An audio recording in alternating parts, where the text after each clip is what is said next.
right, so here we go. We are live with session 20 of Masks of Nyarlathotep. Which gives us a 5% survival rate, or 95% survival rate. You guys are at this point. You guys are probably about a third of the way through, give or take. I mean, a lot of it depends on what you do and how quickly you approach things, and how much like rest and recuperation time you need to take, and that sort of thing. But you guys are about a third of the way through. Hashtag easy mode. Oh God! Don't. New You've York, doomed us. New York and England are kind of easy mode.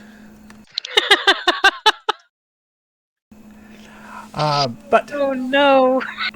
speaking of though, you guys are continuing your investigations in England, trying to figure out exactly what is going on. You're still not sure yet. There does seem to be evidence that something is afoot. Possibly something dealing with artifacts that are being collected and shipped out.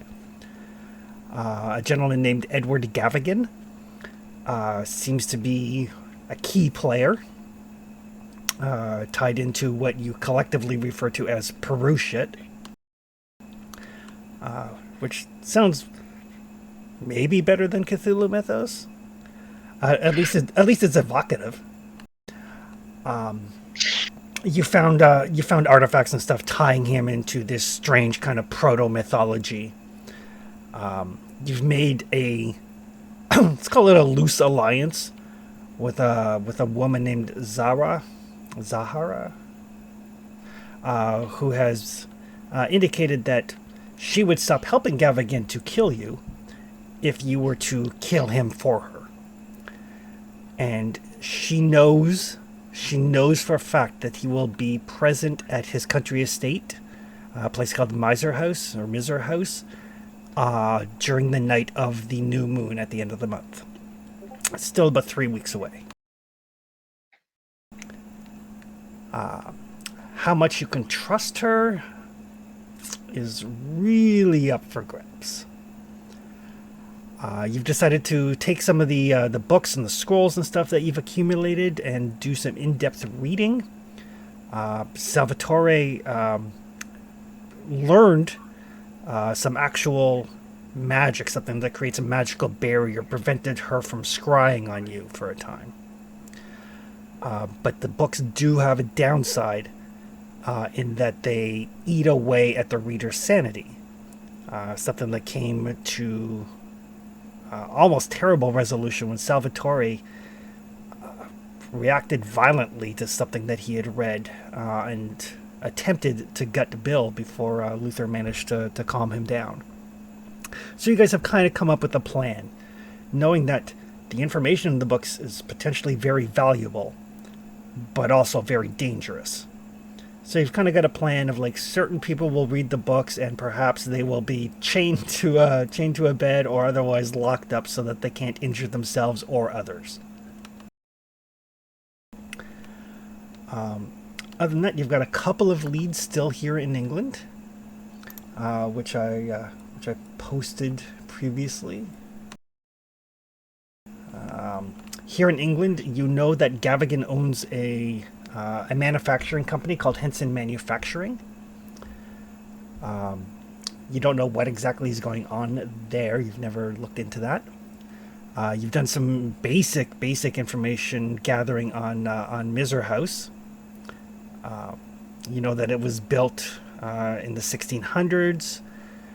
It is located on a small island that is only accessible by like a single lane bridge or by boat. You haven't actually gotten eyes on it or gone to do any on-site investigation to the house as of yet. You also know that the Penhew Foundation that Gavigan is currently running was storing artifacts in a warehouse in the Limehouse district of England.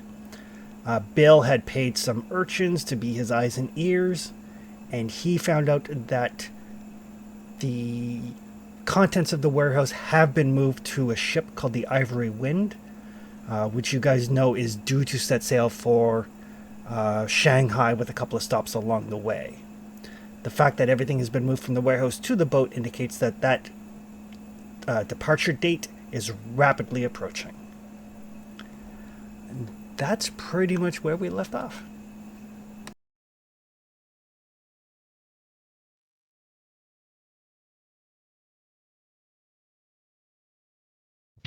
So when we ended, I was reading.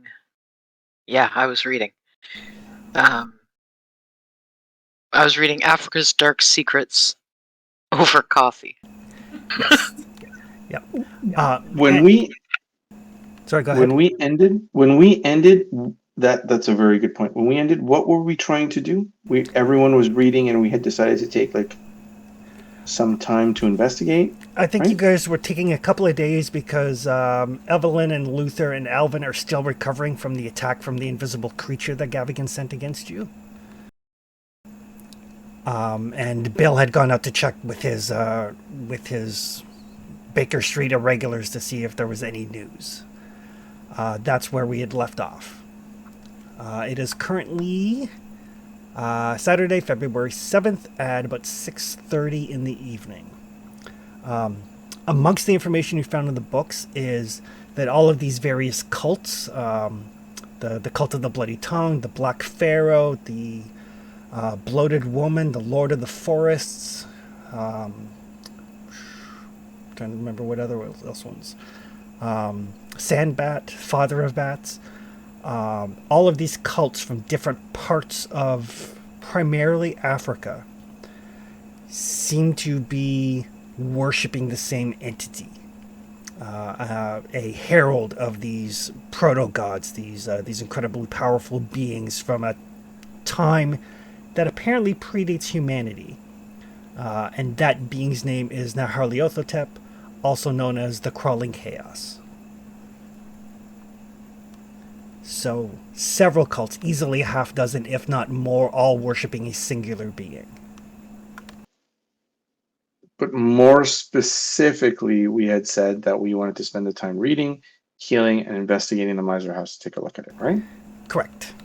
Okay. So I guess with that, it is Saturday evening. What would folks like to do? And literally the last thing that happened was that we had returned from the library. Was it our return from the library with the books? You had gone to the library to do some research on Miser House and Gavigan and found that the library was under watch. Right. But we also brought back the books that we had about the Miser House. You gave us that information as well, right? You don't have the actual books, but you have the information.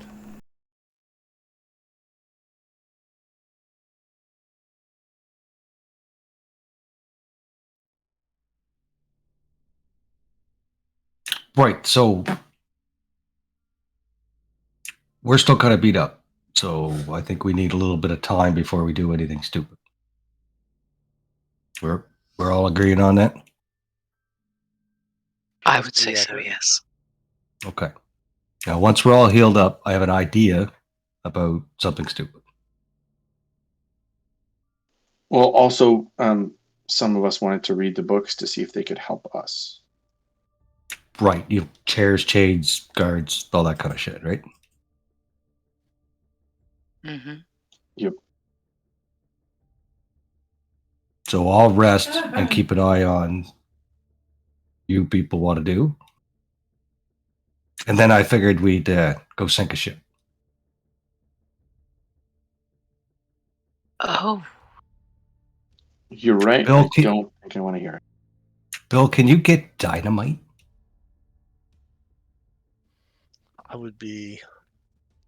I'd be a poor smuggler if I couldn't. I mean, dynamite, boat, things that people shouldn't have. It's quite the body count, though. not if there's no one on the boat. Yeah, it's got to be alongside, right?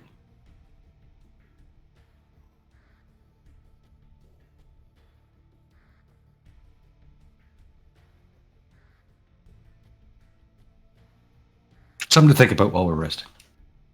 Yeah, I'll have to think on that. That's a level of crime I'm not sure I'm ready to jump to yet, but I'll think on it. Oh, I'll take You care think of of a it. way to give me plausible deniability. Yeah, I mean, you guys can go have dinner. I'll take care of that side.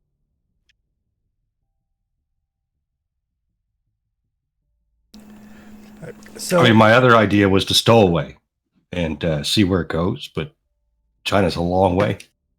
They'd probably find us.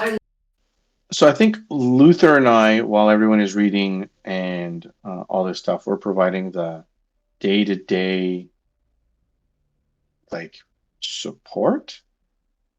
Like we're making sure that we're not being watched, we're making sure that everyone's safe and that kind of stuff. So we don't have, at least I don't want to put words in your mouth, but I don't think that we have a lot individually to do. We're supporting everyone else in what they're researching, right? Yeah, my goal is to be locked in the room with whoever's locked in there with a book.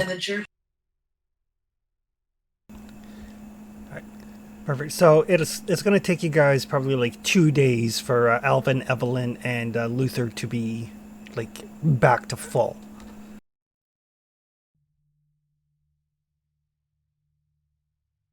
I'm fine with it. I would really appreciate the opportunity to heal up a bit.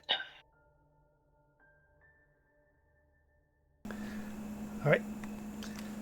Does anybody want to do anything in particular during the 2 days? Like we'll take into account, you're keeping an eye out, you're making sure everybody's fed, safety precautions for reading the book, so on and so forth. Is anybody doing anything beyond that over those 2 days? Can we get eyes on that ship somehow? Send your little baby crew up there, Bill? They're already looking at it. Yeah, in the 2 days, I'll try to find out how to get dynamite. Kind of as untraceable as possible. Okay. Perfect. All I want is a map of Essex. Okay. All right. That shouldn't be hard. That's not hard at all. Is Salvatore doing anything over those 2 days?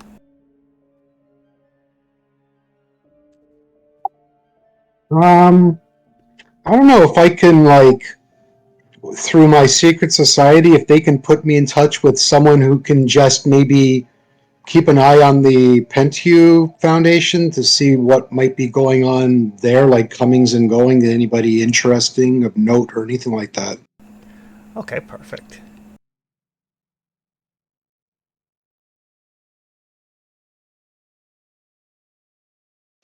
That's an interesting idea. We might eventually take a look at getting our own henchmen. Feels like everyone that we run into has henchmen, and it's something that we might want to invest in or figure out.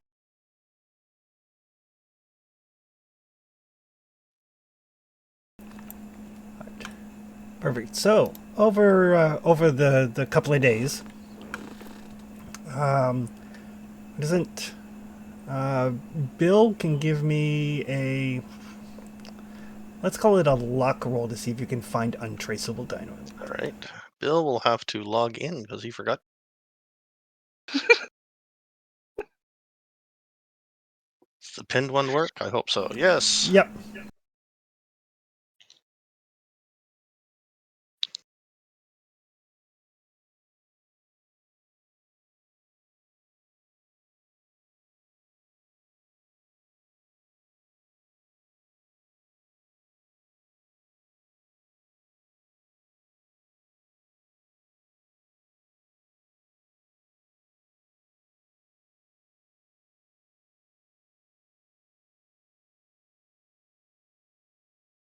My luck's only 17.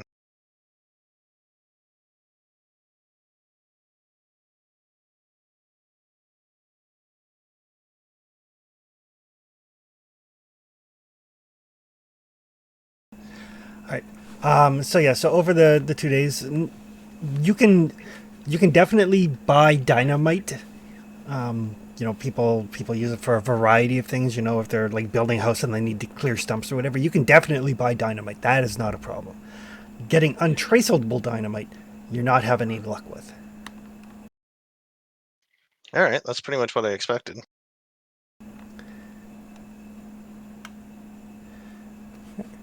Salvatore, you can definitely get some of the members of the Orpheus House or the Orpheus Society to keep an eye on the Penhew Foundation.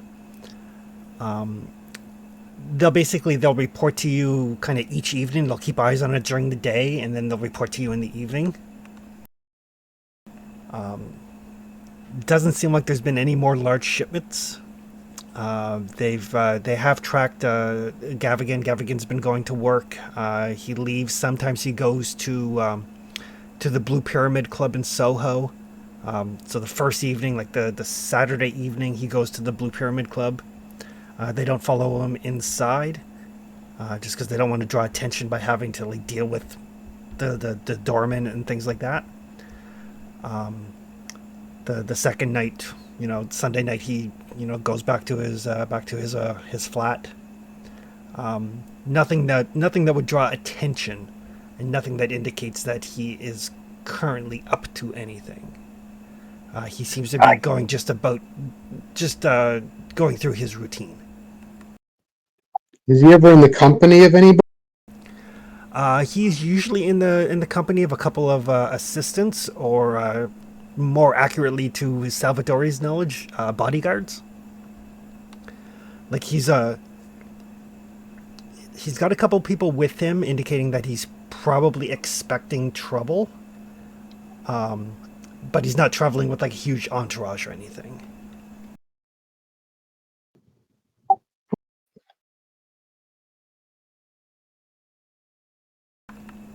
But during that surveillance, they do basically trail him to his flat, so they have that address as well.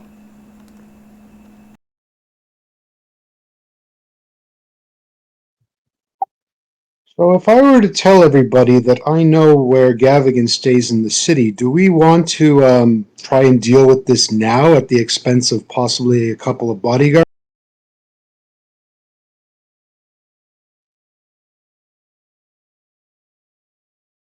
I mean,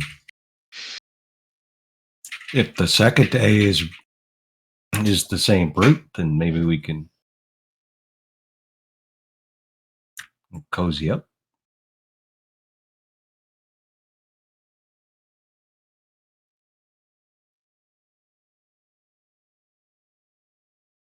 That's to you fellows. I don't think I'd be much assistance in that regard. But not chained to a chair. No, that would definitely hinder me a bit more than usual.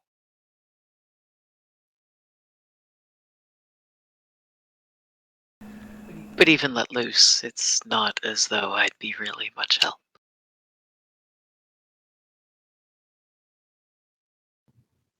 And Chris, when he's out with his bodyguards, is it always the same two guys, or is it just it happens to be two guys and they vary?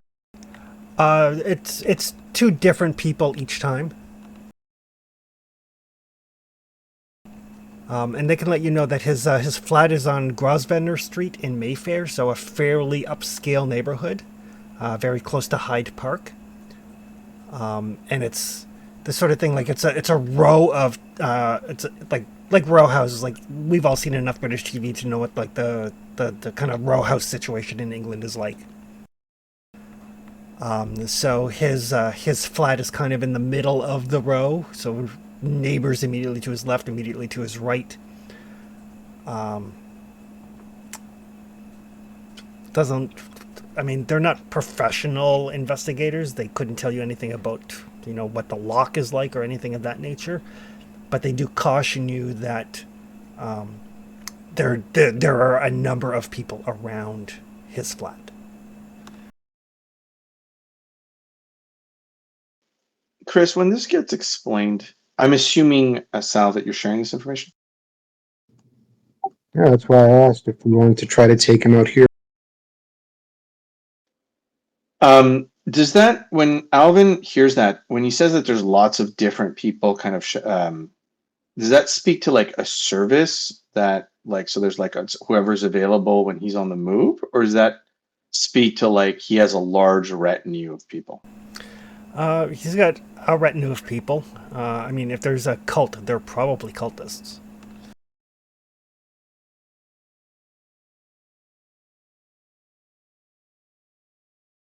It's definitely not like a bodyguard for hire service.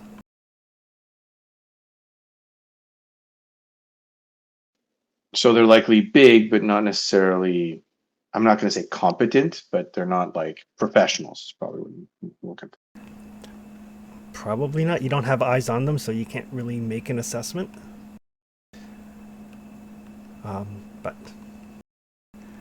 But yeah, it's always just him and a couple of people.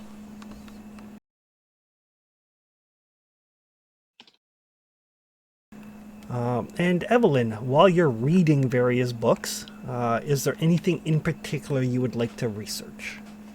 Because you're familiar enough with these books, especially like Africa's Dark Sex and Life as a God and stuff, that you can. They're basically like reference books. So if you're looking for something in particular, you can see if you can find it.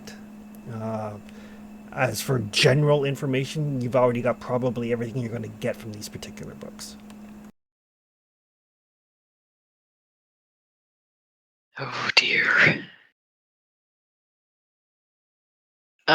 She's probably stupid Evelyn. She's probably going to reread the bit specifically about the Dark Pharaoh, to try to see who he is and what he wants.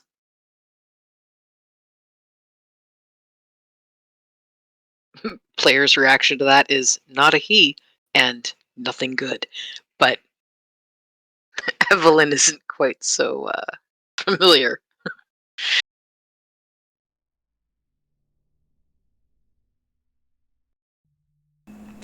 Okay. You can roll percentile dice for me.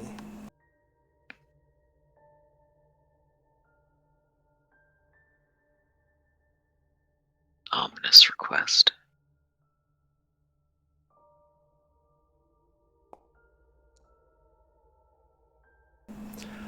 There doesn't seem to be any information in these books, at least, about what the Dark Pharaoh may be after. And it's the sort of thing that doesn't really come up in conversation because, as far as you can tell, these entreaties to this dark god, to this herald, the one thing that seems to be prevalent is that they are not bound by conventional human morality or wants. Whatever these entities care for or want or desire does not seem to be something fathomable to the humans who have written these texts. It doesn't stop people from making deals with them, but there doesn't seem to be any overarching desire. It really should, though. I thought it'd be nice to, what's their motivation? No clue. Okay. Now, most of the books that you have are about people who are offering services in exchange for power. Yeah. What kinds of services are mentioned other than sacrifices? Because Sacrifices. there seems to be lots about sacrifices. There's a lot about sacrifices. Sacrifices, worship, spreading the worship, spreading the faith. The typical things that would go along with a religion. Yeah. Okay. Evelyn, can I ask you something? Yep. Something that's been on my mind since we met that woman at that marketplace about him being there in 3 weeks for the new moon. Do you have any idea what, if anything, is important about a new moon?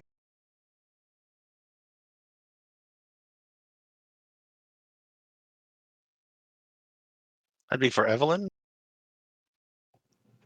Yep. Pardon, sorry? I was caught up in... the lady from the market, she mentioned something that he's going to be at his place in 3 weeks for the new moon. Do you have anything, do you know personally or anything from reading these books, if there's any significance to the new moon? Like, is there a ritual he might do, a power thing, people feel more powerful, etc.? It feels familiar. Give me a few moments to go through my notes.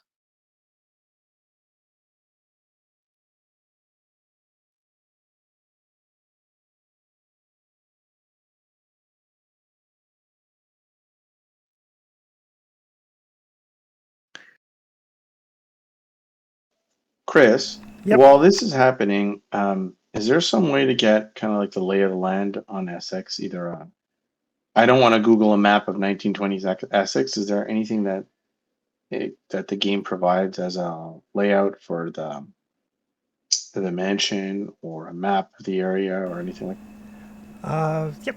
Give me one sec here.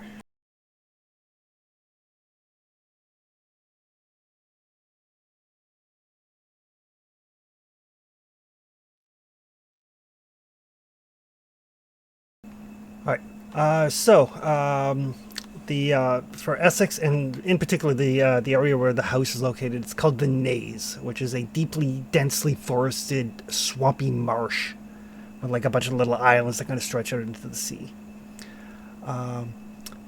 There is a train that you can take from London. Takes about 2 hours to get to Colchester, and then you take a local train, and then you either drive or hire a transport or walk about 15 minutes by car to get to the Naze. So there's like a little township that's built up in the area. Largely a farming community, not terribly large. Let me see what else. What else would be of import?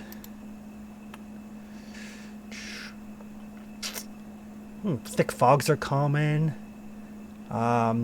The island itself that the house is located in is just over 1,000 acres. Oh wow. So I mean, it's a large estate, but a small island.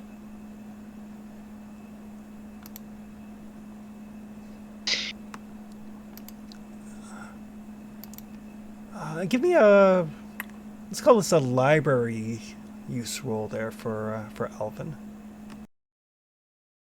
Salvatore, yes. I'll get into it once Chris and Alvin are done.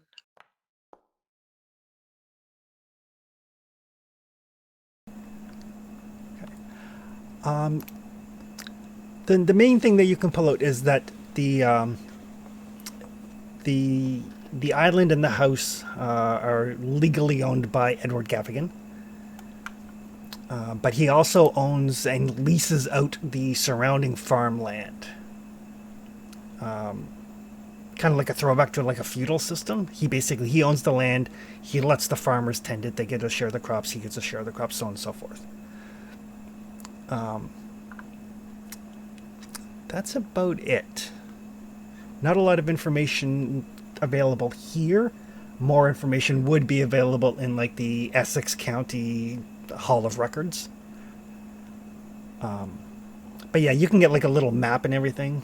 I don't think I actually have a map of Essex currently available. Oh, actually, this would probably do the trick. Give me one sec.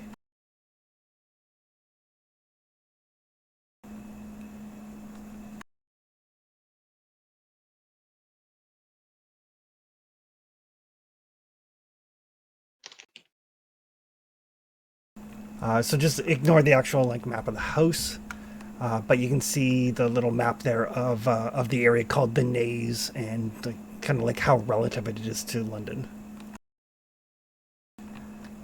So yeah, the main things is there is a large like watchtower from way back like Elizabethan times on the coast.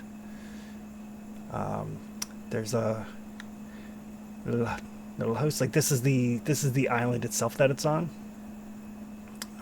There's a little like a gate, a dike, like not a lot of records available. Enough for you to indicate that there is a small village. There's an inn, there's a tavern, there's places where you could stay if you wanted to spend time in the area. Nothing that immediately jumps out at you as like, oh, this is something important.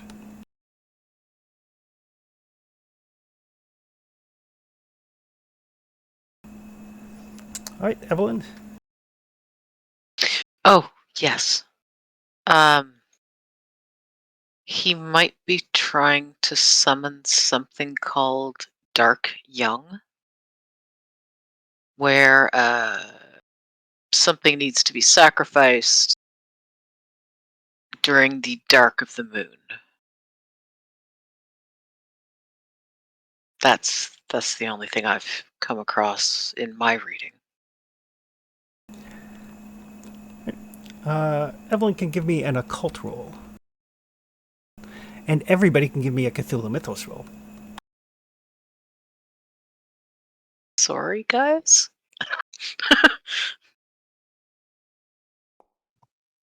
Go BO1.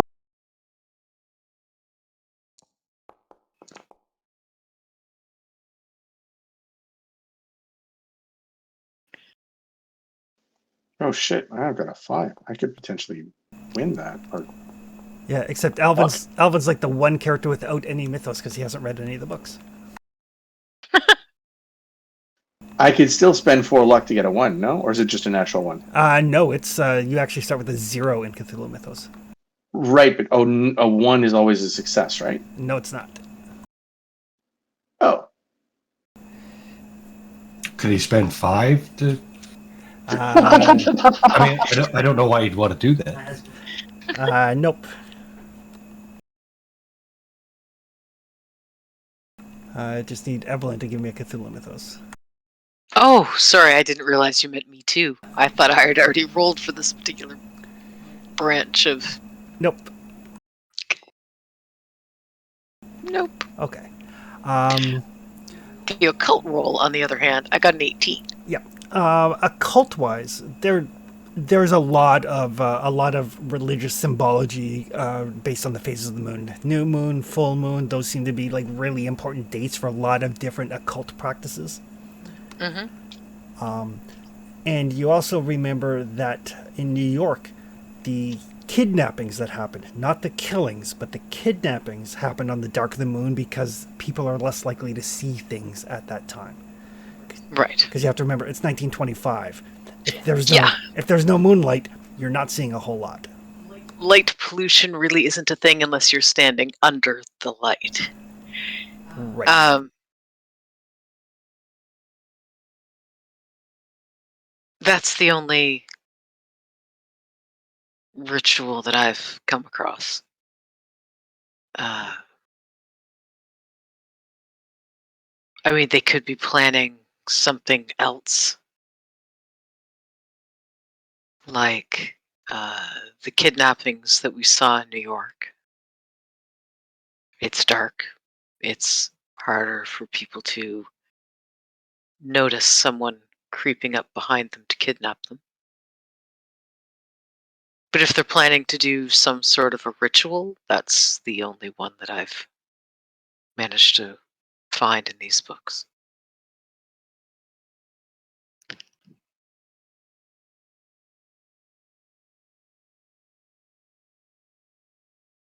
I has questions.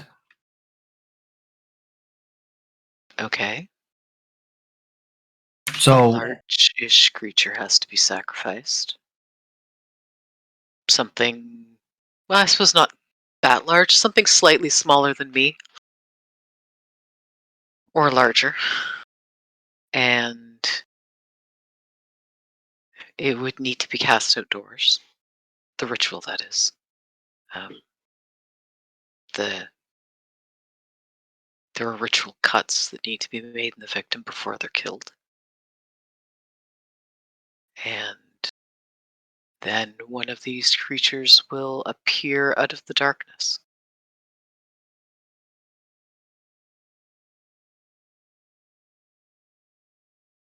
Does that answer the question that you had, Captain Pratt? mostly, I think. What was your question?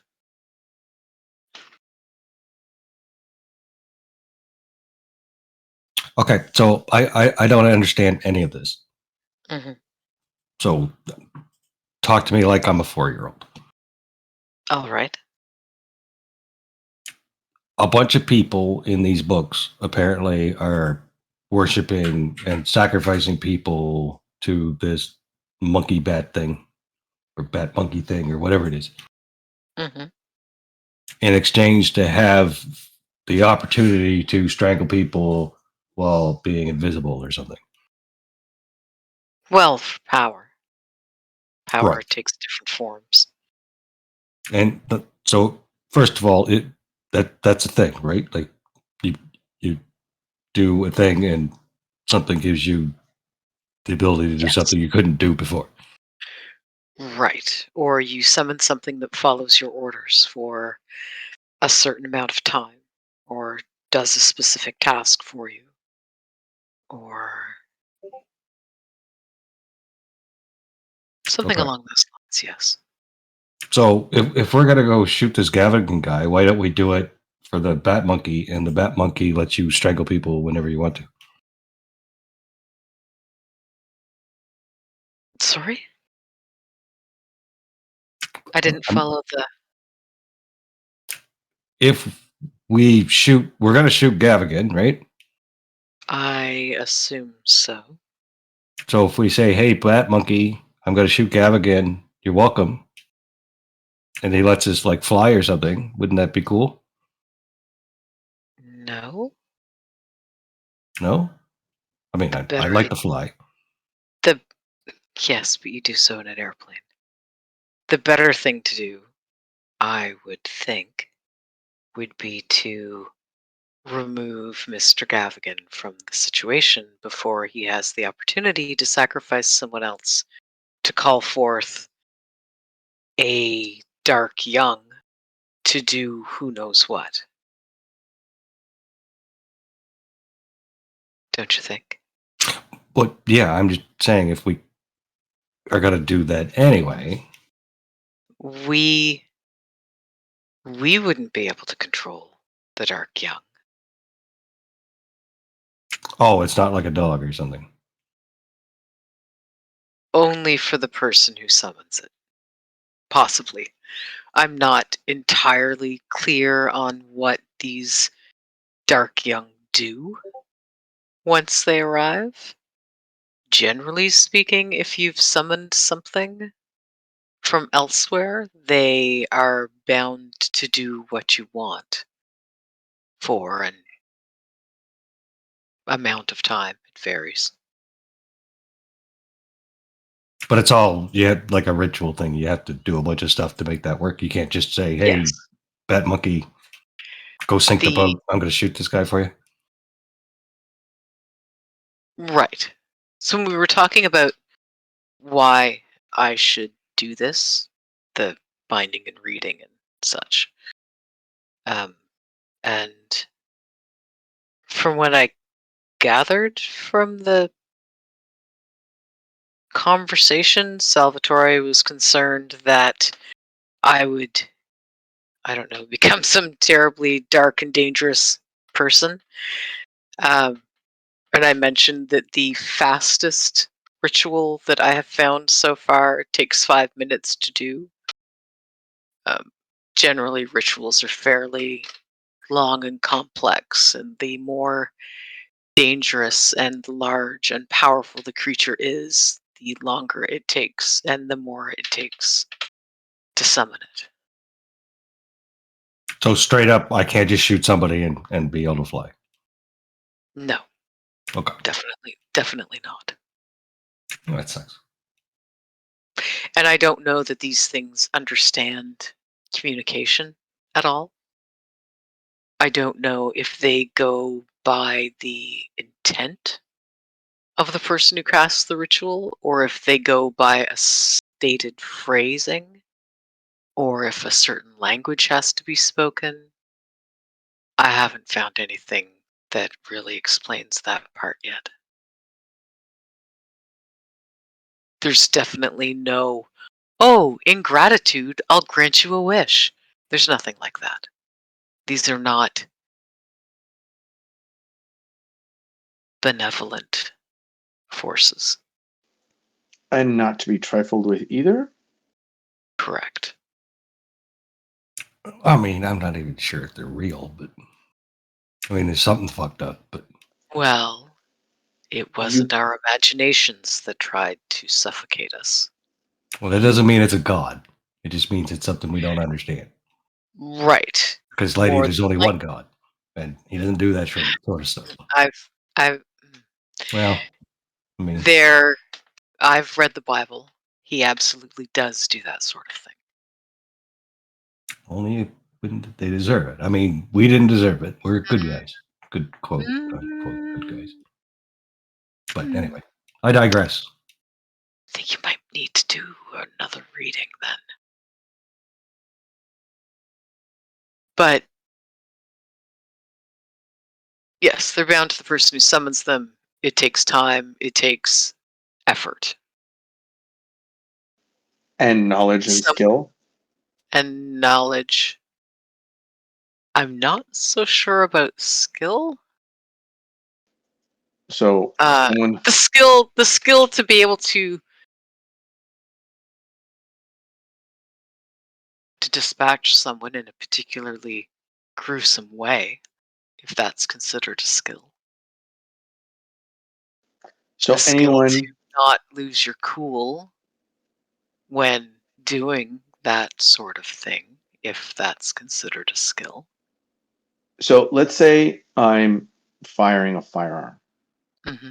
I have the knowledge on how to fire a firearm, but to be able to good at it, I need to practice it to gain the skill. You're telling me that with just the knowledge of being able to do these things, there's no skill involved, that you just not something you need to practice or anything?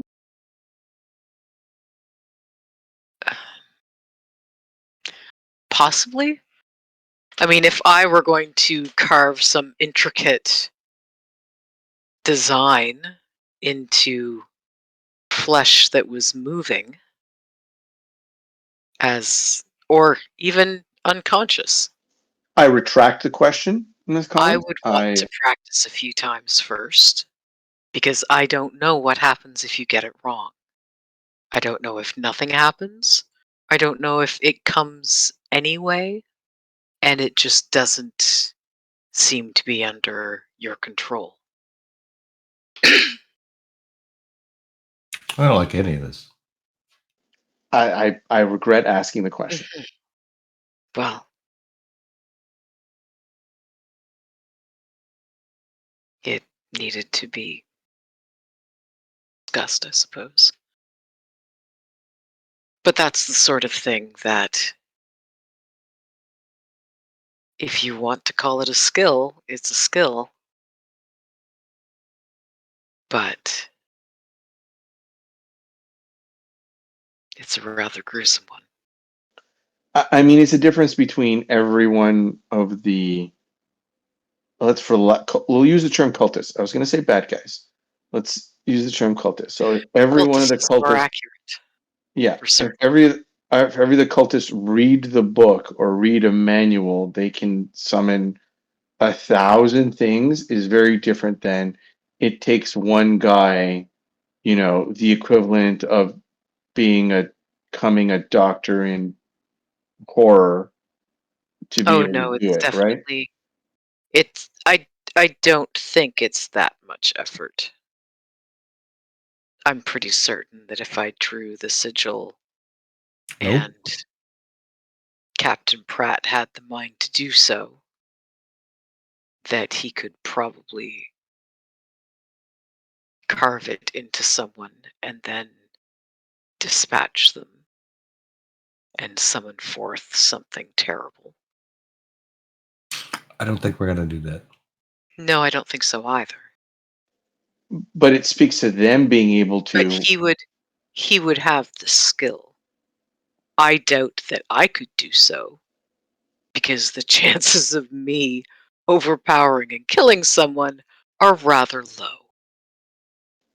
But that That's why speaks I'm to. reading, rather than Salvatore, who could undoubtedly dispatch someone very quickly. I get your point, though, Elvin. If it's easy to learn, like if dumbass me can learn it, than all those cultists get. You're not a dumbass. But I'm still putting him smarter than the cultist because he's not a cultist. But if the cultists can all learn it, that's still Oh like, no.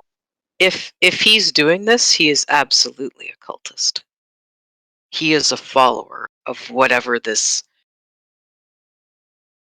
dark path is. Otherwise, he wouldn't know about it. He wouldn't do it because he wouldn't believe that it would happen. If he's thanks. doing this, he believes in it. This isn't a hobby. It's not like bird watching. You're describing it almost as being as easy as bird watching, though, and that fills me with terror. How difficult is it to read a Bible? Not very, if you can read. Oh, but the Bible means things to people that study it, that believe it. Yes, and these books mean things to the people who would then go out and actually carve these sigils into someone and kill that someone. So these are evil They Bibles. they believe it's going to happen. Yes, that would be a fairly reasonable comparison. More Oh, like you have to get that barrel after all. dark books of a Bible that we don't have all of the chapters of.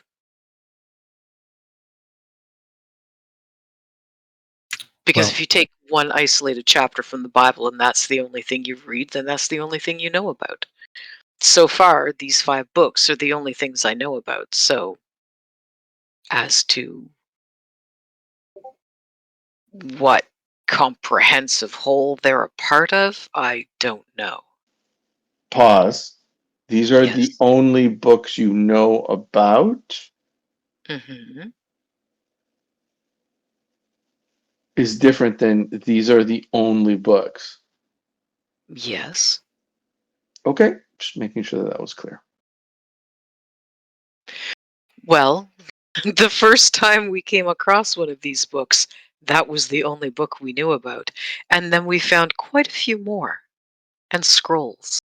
So there are undoubtedly more things like this out there. We just yeah, don't know it yet. they're all loaded on a ship, which is why I asked for Possibly. dynamite. Possibly. They might possibly be loaded on a ship. Any These luck on books the dynamite, Bill? these books aren't coming from here. Gavigan isn't sitting in his bedroom scrawling nonsense in the middle of the night. They're coming What from somewhere.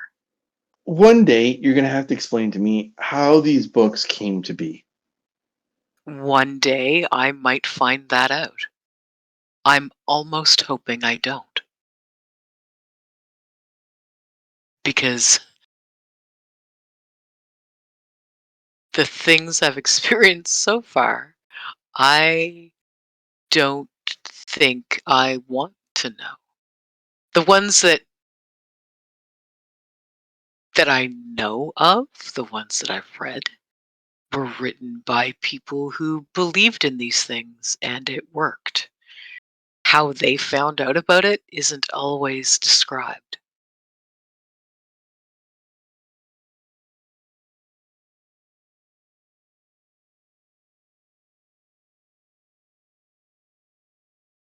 Yeah, so I think we tapped out these books, right? I think so.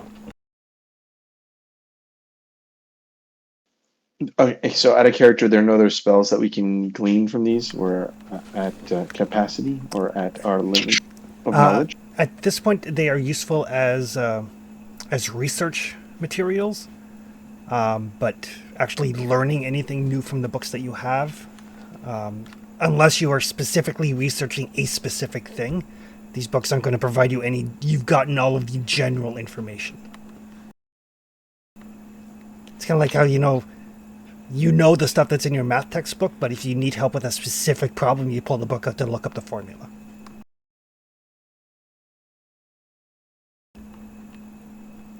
And how much time has passed? Like the healing portion of our, or the resting Yeah. part of our requirement. Yeah, I imagine that this conversation, regarding the books and the continued research and stuff, trying to find information on the Dark Pharaoh and all of that, has happened over the 2 days while people are resting and recovering. So only 2 days? Okay. Yeah, basically montage scene. And by the time Monday morning rolls around, folks are feeling significantly better. Salvatore's men have given him the information about Gavigan's whereabouts, so you've got that as a potential thing to follow up. Bill, did you want to buy legit dynamite or not? Luther, are we getting legit dynamite? I can't Hell yeah. get it untraceable. I'm going to blow it up anyway. All right. I'll get enough through as many loops and proxies as I can get, but enough to sink a ship. By blowing it up on the side of the ship, or by on a boat, or on a dinghy next to a ship.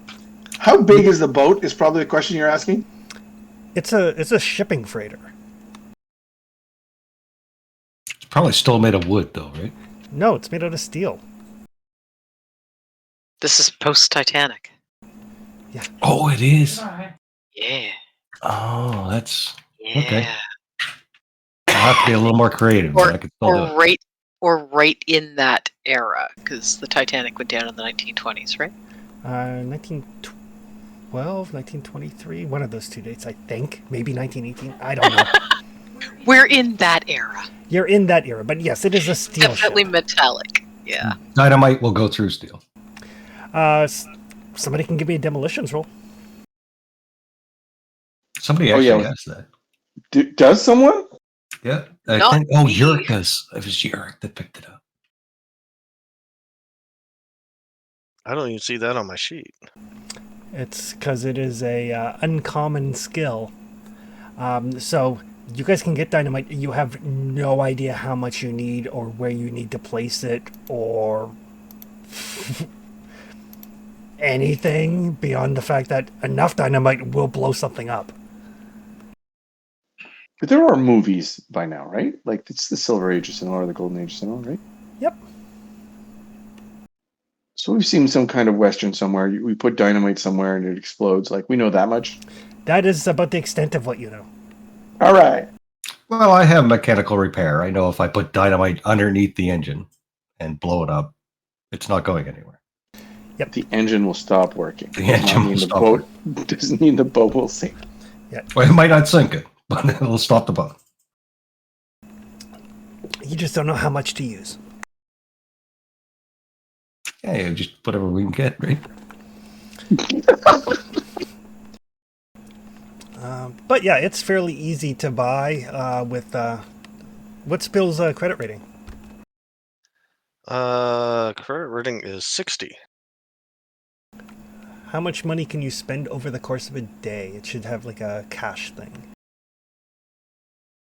Next to my credit rating. Yeah, your spending level. Spending If you level, click on gear and cash at the top, not skills. Oh, okay, thank you, sir. $50 a day. Cash 300 on hand. Assets 30,000. All right. So yeah, you can pick up like a case of dynamite and like a box of blasting caps. You're good to go. Are blasting caps important? None of you know. Sure. If the guy said they were important, we probably should get some. The guy at the hardware store, when you're like, I'm looking to clear some stumps off my land, he's like, oh, here you go. Like when Homer bought the bass guitar, he needed to get the light gels too, right? Can't play bass without gel lights. Yep. I feel like this is like my parents buying their first computer.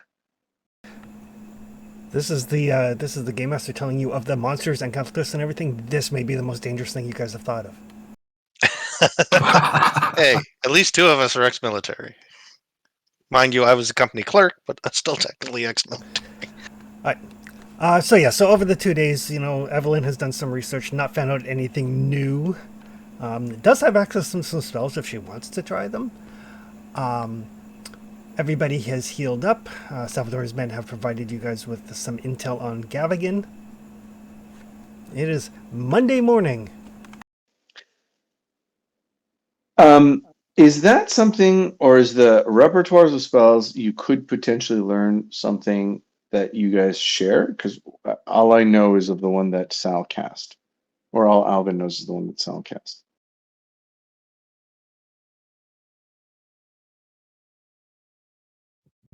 Are you asking what dark and terrible things I've learned how to do? Well, we did give you some time to read them because you said there are dark and terrible things that could potentially help us. Yes, but So, unfortunately that's not the sort of thing I ended up finding. Well, I mean, theoretically they would be, but I don't think any of us are quite willing to pay that price. I hope none of us are quite willing to pay that price. Most of the things that I've learned require a sacrifice of some nature, generally a life. I would hope none of us are not, willing to do that. not like a chicken. Not unless it was a very large chicken. I mean, I'll The shoot a cultist. the most of them require a little more effort than that. Oh, the carving thing. Yeah. Mm, mm. Um, the what I think Gavigan is doing, summoning something called a dark young. A dark young what? I don't know.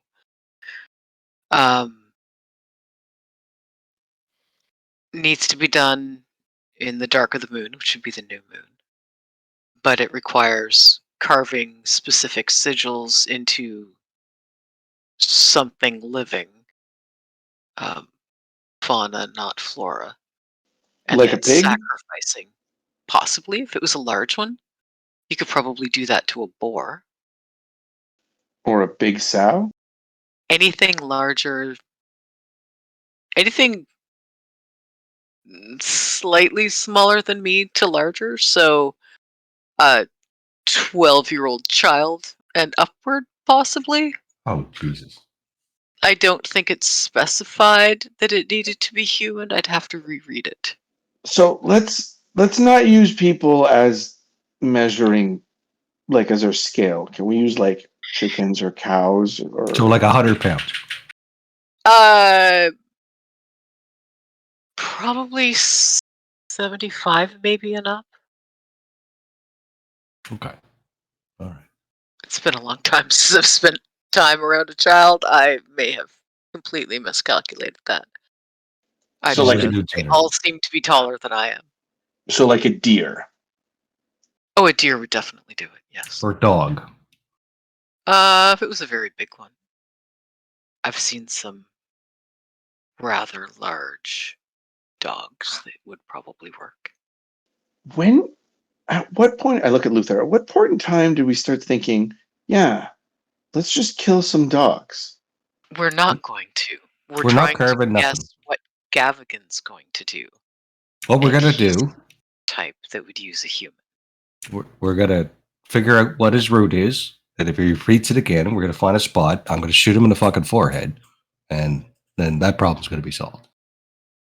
And we're going to take a bunch of dynamite. And I'm going to blow that ship up somehow. I'm not sure how this works, but I'm going to try. So, Miss Collins, there's nothing in the books that could help us if we're willing to gut a sow. I mean, they probably could help us,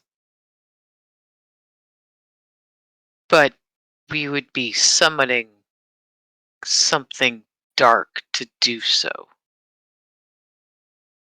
Like, these aren't fairy creatures. These aren't sprites. Or, depending on what you read, maybe they are. um, But they go back afterwards. They don't just roam the earth, slaughtering people for all eternity. I don't know. Sal, Let me you have read some understanding of what's going on, apparently. What do you think about all this? Should we just go gank this guy, or like my gut tells me leave the books alone and whatever is in them?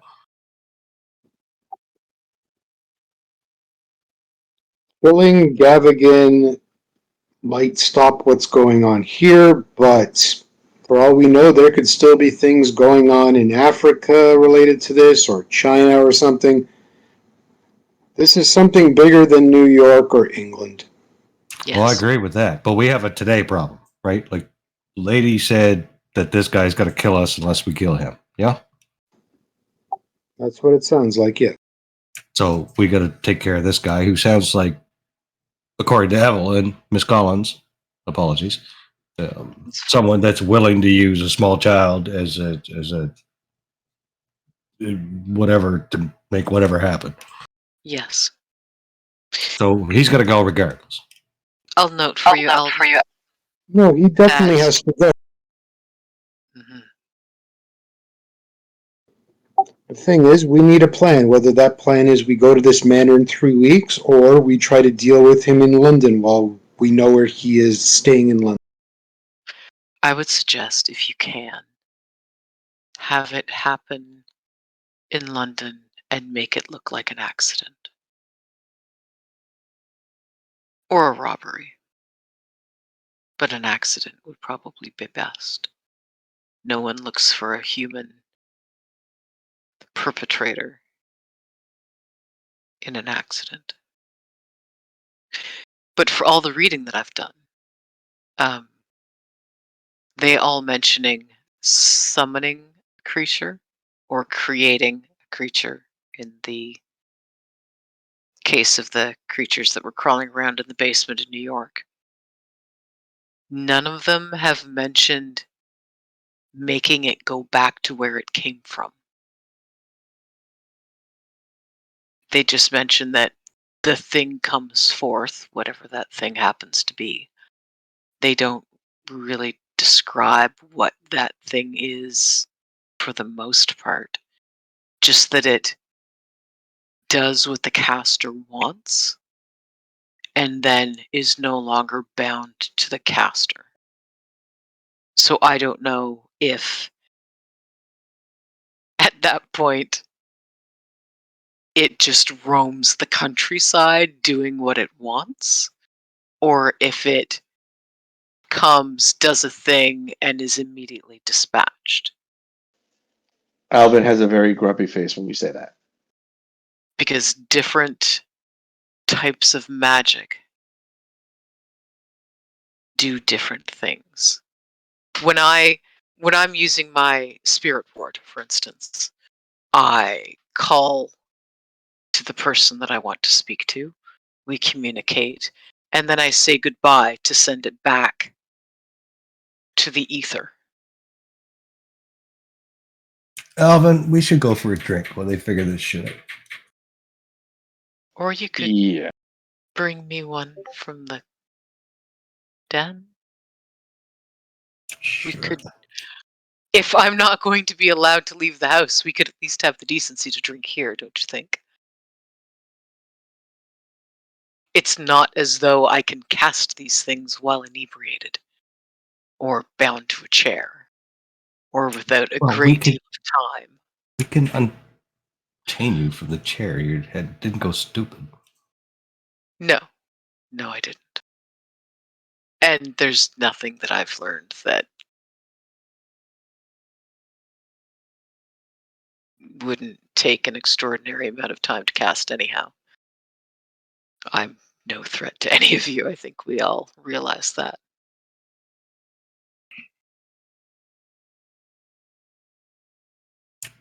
That's Well, what a threat would like us to believe. No, I'm kidding. I'm kidding.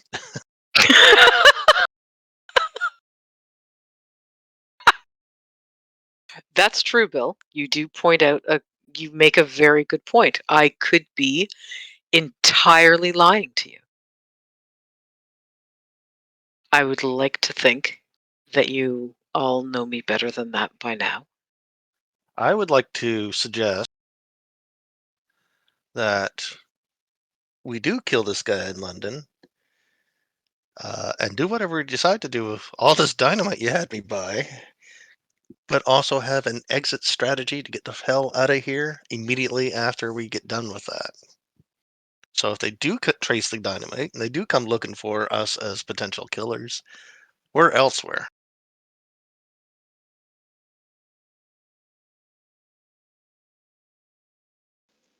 It's a shame he doesn't do this trek more often. If we knew how he was getting from London to Essex and we're looking for an accident in transit is much better. Oh, I missed that question. Sorry, Sal. Mark, do you have a question for Chris that you want to answer live? Yeah, I'm just typing it in Discord.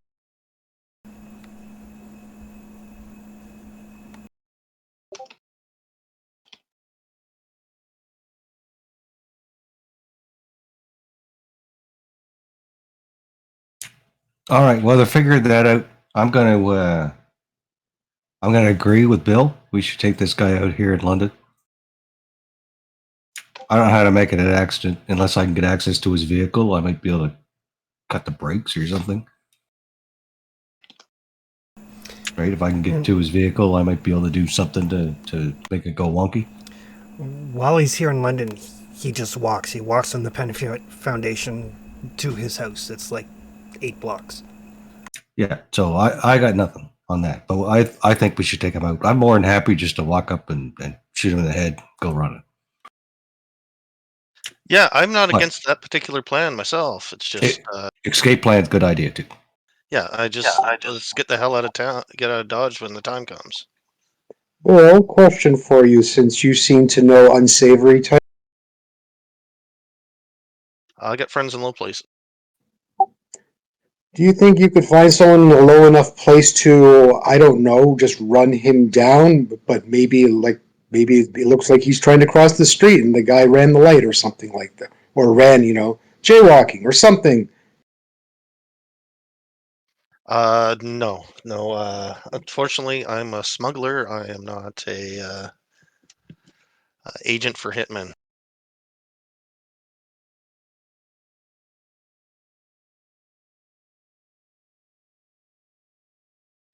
He's well-to-do. No matter how he dies, it will be investigated. Most likely,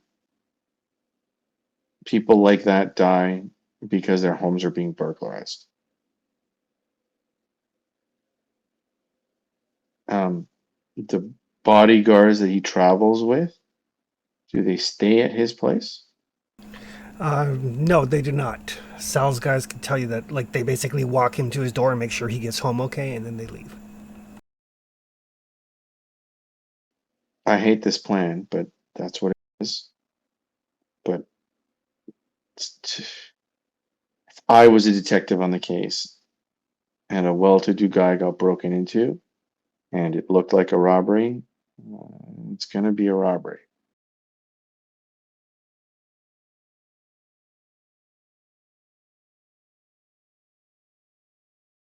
I'd definitely be looking at pawn shops and known burglars in the area. Anyway, Alvin sounds really miffed telling you guys that, but he shares the information anyway.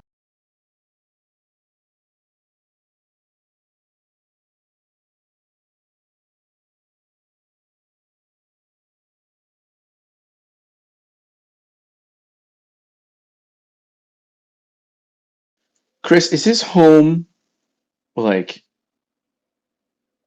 a little bit out of the way? Or is it like downtown London? There's always people passing by. It, I ask because he's a cultist, right? So it's in the ritzy part of London in the middle of a row of townhouses. fun.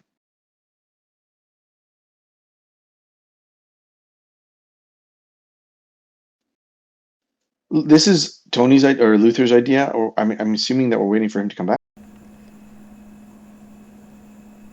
Namek. So Did yes. you hear what? So just so everybody is working off the same information. Gavigan works at the Penhue Foundation, leaves there at about 5:30. Most nights, his bodyguards escort him home, which is the middle unit of townhouses. It's like a 2-story flat, kind of like if you've seen Sherlock. It's like 221B Baker Street. It's like that flat in the middle with the upstairs, downstairs. And his bodyguards make sure he gets in the house, and then they leave. So in his house, probably unguarded. But there are neighbors.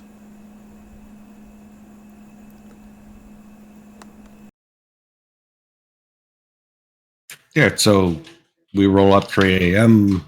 Elvin cracks the lock. I was saying that if he's wealthy and they find a robbery at his house and he's dead, they won't look too hard for a larger motive, and because it's very clear, as well as the fact that they'll be looking at known burglars, not necessarily equating it to what other insanity or inanity is happening at the Penhue Foundation.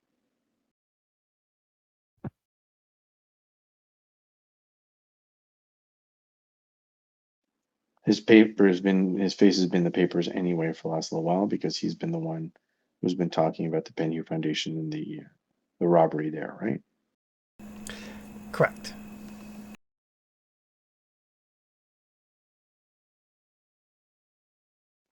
So that's your in.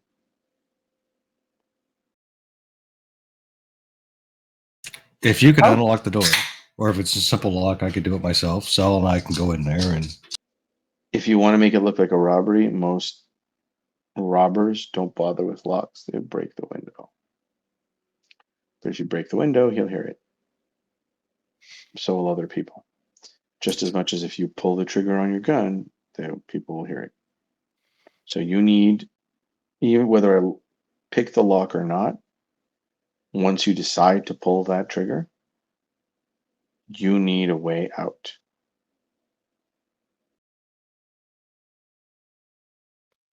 All Bill, right, can I'll you prep help with that? for where we're going next once we leave London, because we're leaving London after that. That is an excellent point. I'll get us passage, and everybody will get tickets. Where are we going next? I'm saying instead of blowing up the ship, why don't we follow the ship?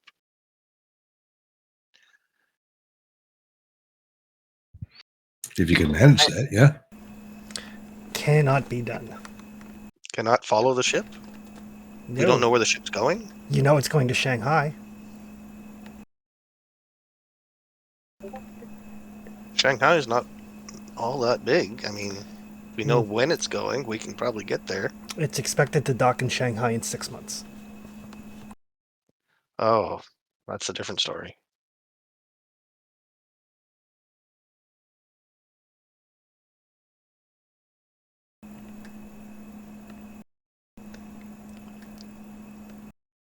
Can we hire a ship? For a transatlantic voyage? Probably outside the budget.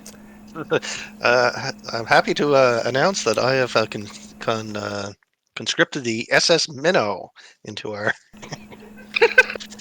little adventure. Oh no! Like, Even if we do I get told a him it was ship, a 3-hour tour. oh, sorry, what was that, Mark? even if we do get a ship, you're proposing we follow it for 6 months? No, I didn't know it was 6 months. Sorry. I mean, there's probably a more detailed shipping equivalent of a flight plan. You guys certainly don't have that information. Like, if it's taken 6 months to dock in Shanghai, it is undoubtedly making stops along the way. But the ocean is big and vast. Sure is. And all it takes is one storm and we could lose it. Yep. That being said, you guys have the money from Elias that you could afford to rent your personal ship if you wanted to. finding one. That's And gonna if we can be see them, they can much see harder. us. Yep.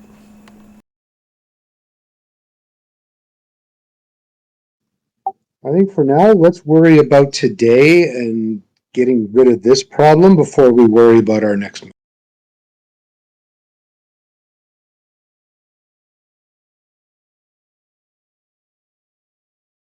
Yeah.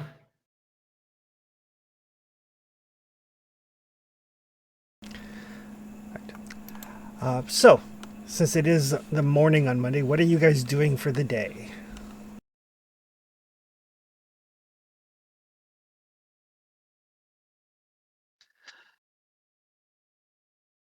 I don't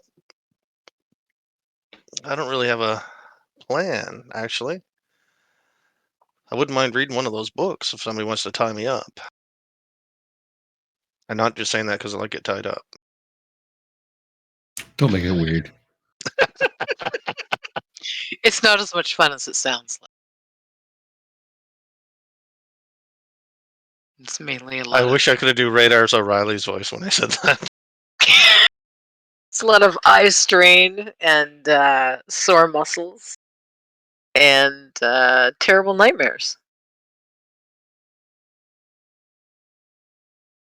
But you might find something I missed, given that you're coming at it with a different frame of reference. He's Canadian. He'll probably just apologize to it.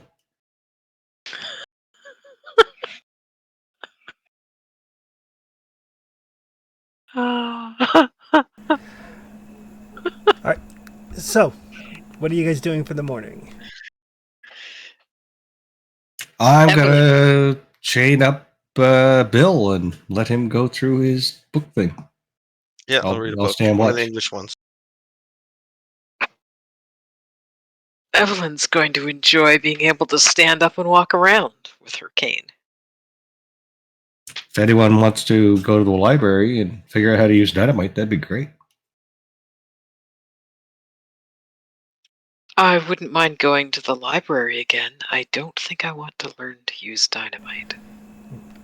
Just remember, you guys know the library is under watch by the cult. Yes, that's going to get mentioned as well. I don't know.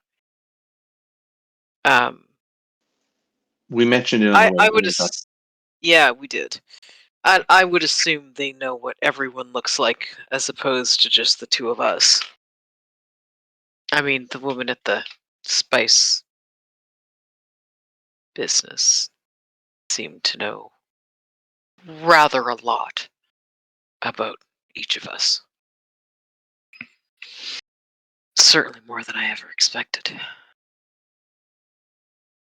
All right. So Bill's doing some reading. Luther's watching him. Salvatore, what are you gonna do today?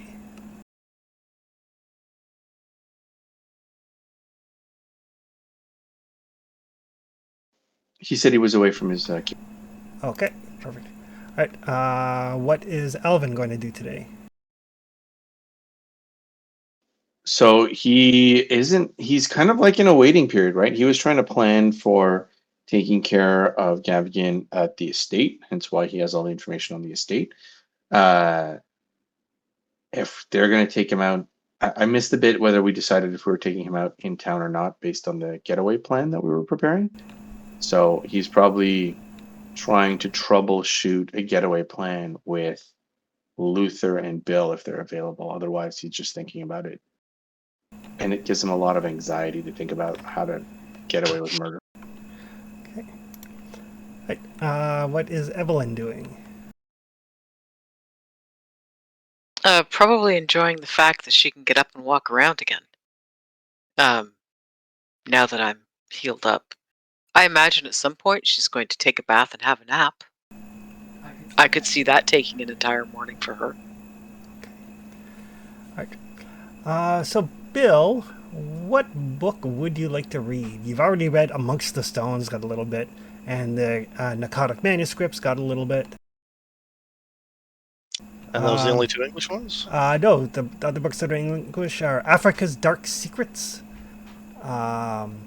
The Book of Dizan, Life as a God. Let's do life as a god. Oh, this one conveniently is bound in something that seems suspiciously like human skin. All right. It is a copy of a diary, seems to be. Who came to from this Oh, this Mark's guy? back, by the way. Oh, perfect. Salvatore, what are you doing during the day? Bill's reading a book. Evelyn is enjoying not reading a book. Alvin is looking at planning an escape route, and Luther is standing guard over Bill so he doesn't go crazy. Let me think. Yeah, this might be a bad idea, but I want to go and reach out to one of my secret society people and find out if necessary, if they know any unsavory types that could do some particularly unsavory things if necessary. Gotcha.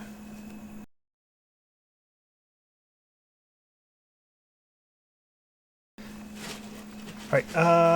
Why don't Salvatore give me a luck roll?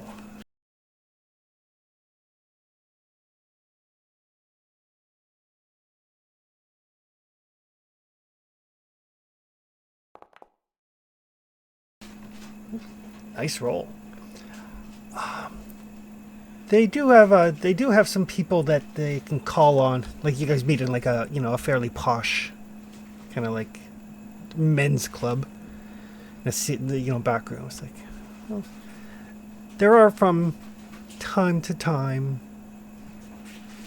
matters that need to be handled less discreetly than we would prefer, and we do have some individuals that we can call on should the need arise. Usually these would be individuals like yourself and your compatriots. But I'm not. My group are have the stomach for such things. Nor do most of our members, which is why we occasionally hire outsiders. So we do have some individuals available should you find yourself in such a position. I appreciate that.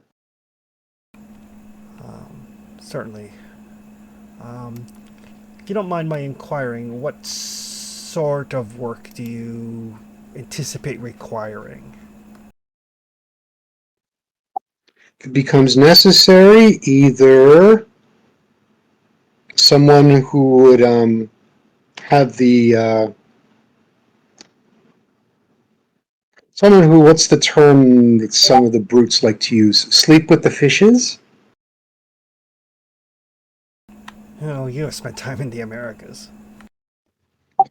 Yes, I've been to the U.S. enough times that I sometimes have learned their colloquial, colorful language. We do have some individuals with violent tendencies that we prefer to aim in a direction for the greater good. This would qualify potentially as for the greater good of not only. Sorry, is it a king or queen at this point? Is it Victoria or No, it's King Edward. King Edward? For king and country and possibly the world. Oh, certainly.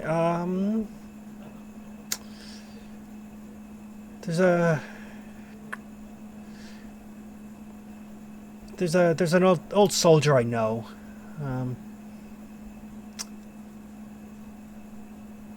He's not above that sort of activity. Should the need arise, let me know and I will get in touch with him. My compatriots were suggesting making it look like a home invasion gone awry.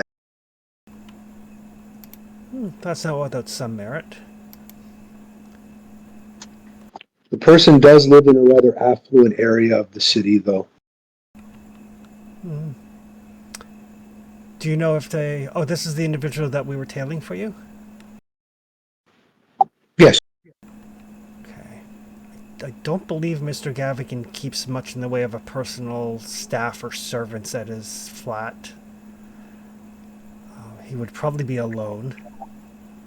It does seem, though, like a high volume area of people coming and going all the time. The speculation we had is it's possibly people he associates with, though, even if you didn't see him in your tailings of. Perhaps a two-person job, then one to do the work and one to provide a clean getaway.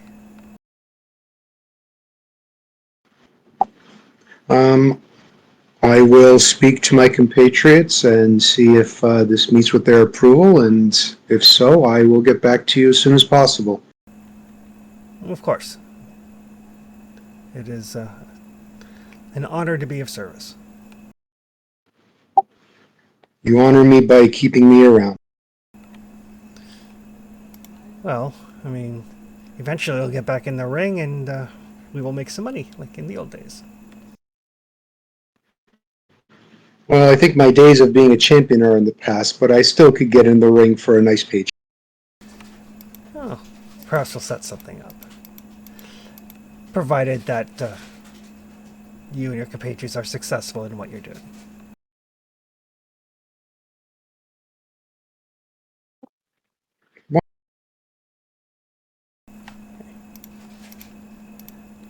Right. And Bill. This guy sounds like the concierge at that assassin hotel. He's like, oh yeah, I'll totally help you with offing someone. I said unsavory words. The John Wick guy? Yeah, exactly. He's like, yeah, okay, totally. I'm sorry, the dry cleaning can't get that. Good old Charon. Oh, I heard he passed away. It's so sad. He did, sadly. Yeah. Such a great actor. Like, he's just one of those actors, when you see him in something, you know that whatever the rest of the thing is, he's going to be good. It's that voice, man. All right, Bill, the book, Life as a God by Montgomery Crumpton, an English soldier artist and priest, missionary, and eventually insane cultist. White leather with wood. It is handwritten. The text is sloppy and erratic. The book is bound in human flesh. Okay. Did I not warn you about that? Oops. Sorry. I rolled for that one already. Ooh, exposed to a traumatic event. 6 sanity loss. Ooh. Ouch. Did you already take that off? I did. I'm getting low. And since you are with somebody...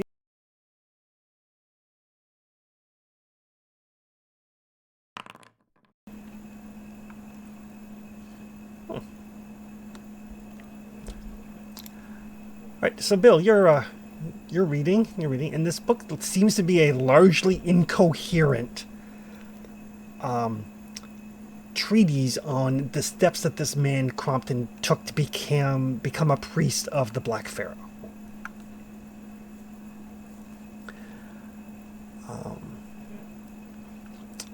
And Luther, you're watching Bill. Bill seems fine.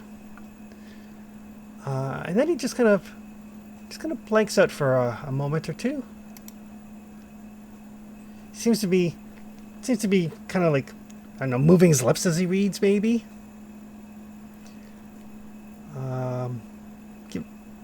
Give me a listen roll there, Luther. Sure. Oh.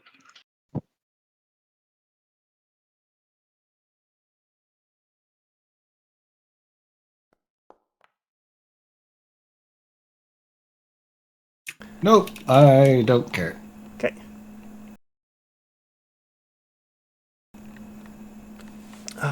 So yeah, he's reading along and he's like flipping the pages and kind of flipping back and like making notes back and forth. And then he just kind of stares off into space. You can see his lips are moving. Can't quite hear what he's saying, but he's definitely not reading at that point. He's just staring blankly into space. Bill?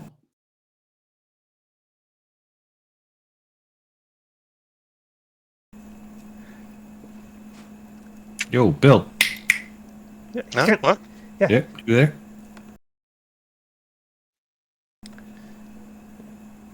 My reaction there was amnesia, right? Yeah, so basically the last like 30 or 40 seconds, they're like, like you were reading one page, and then when Luther snaps you out of it, you're like several pages further into the book. Oh, okay. Sleep. You don't remember reading any of that information, and you don't remember anything for probably about 30, 40 seconds. Not a huge time of missing time, but there's a definite hole there in your memories. Oh, okay. Do you ever have that feeling when you read like a couple sentences or a paragraph and you just have zoned out in the middle of it? Yeah. And then you have to go back and reread it because you don't remember anything you just read? I think I Only when I just pick up a book. did that up. I think I just did that for a whole page. But you're fine, right? Yeah, so far so good. All right, I go back to nap. Don't go crazy. Bill keeps reading. Okay. So yeah, the book largely seems to be about this man's induction into the cult of the Black Pharaoh, and the abominable things that he did. Mention of like fearful beasts and like winged serpents and human sacrifice using a spiked club. There's no like record of any prayers or anything of that nature, but there are like little like snippets and poems about the greatness of the Black Pharaoh, including one that says, "The night air knows best those rites and praises that were voiced by our lips. And the ever-waxing crimson flow knows our offerings, but no cunning art will compel me to betray my brother still free to reap harvest of Britain's uncleaned fields." Can you Sure. reread that last sentence? Reap harvest of Britain's what? Uncleared fields.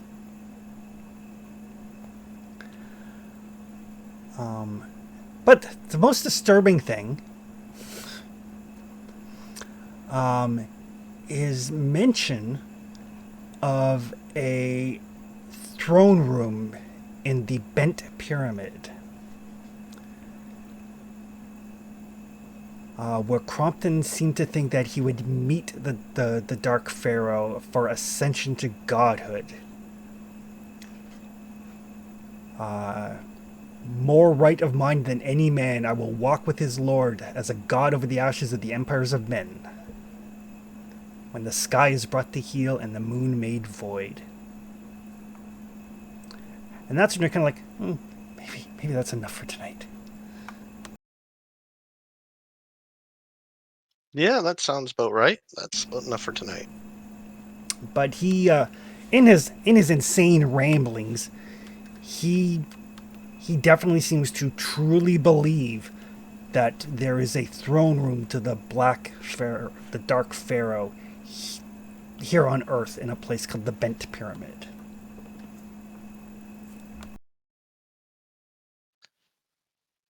There's once more. That very last sentence, is that here in London, he thinks? No. Oh, no, okay. You can give me an archaeology roll. You would think so, but he'd be wrong. I literally do not have enough lux to make that at work. Okay. But yes, he seems to believe that this throne room is where he will meet the pharaoh and ascend to godhood. Maybe we can race him there. Send to godhood ourselves. You may want to check your character sheet. I added some things to your backstory. Oh, okay.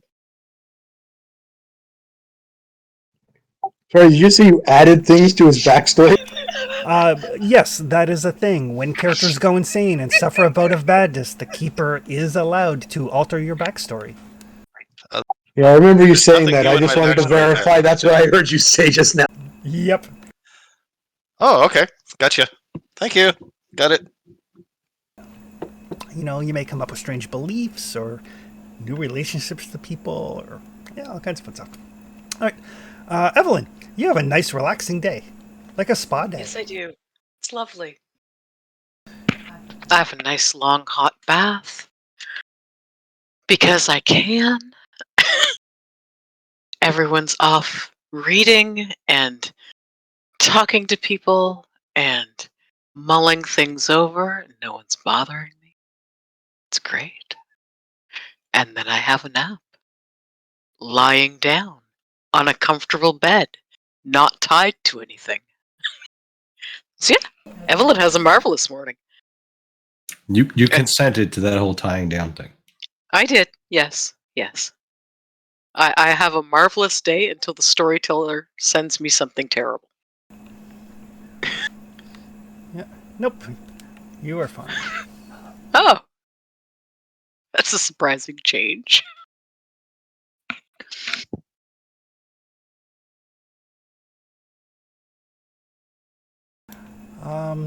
So yeah, morning passes. Salvatore, you get back from meeting your guy, around like noontime, early afternoon.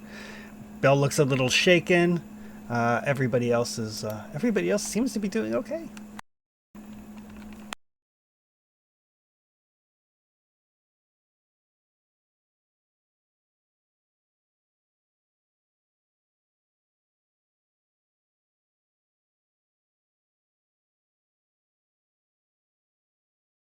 Seems to be.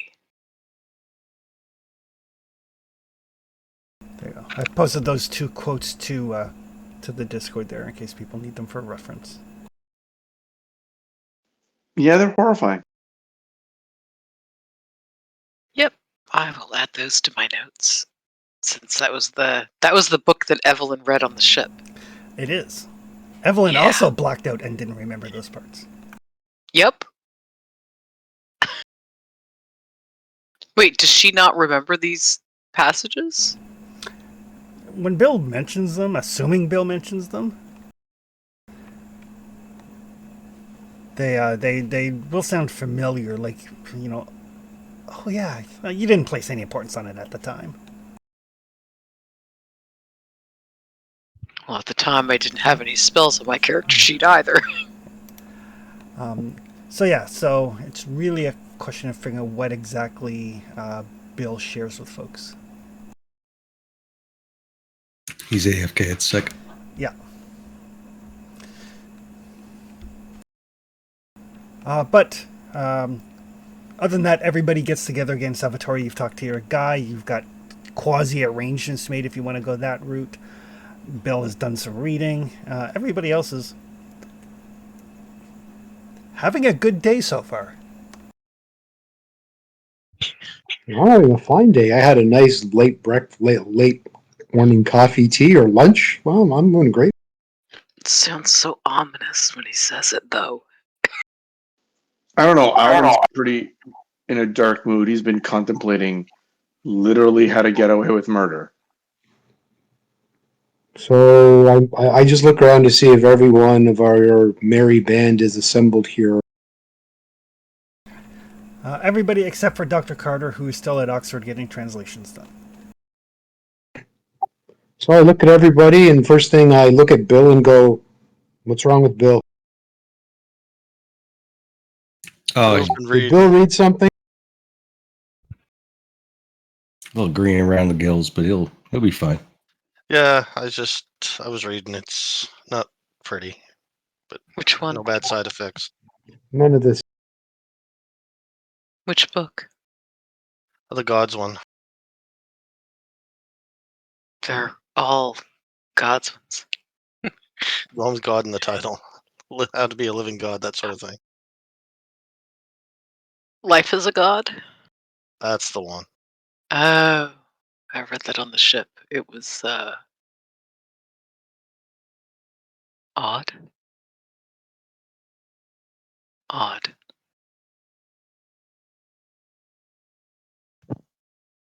Yeah, you're not kidding.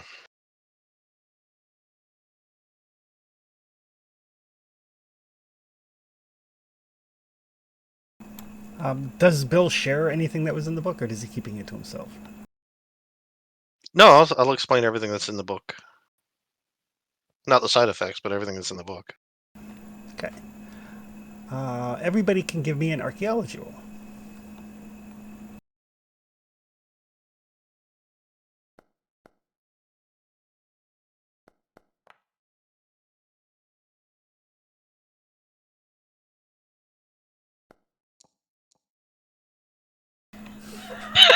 Well, you said archaeology? Archaeology.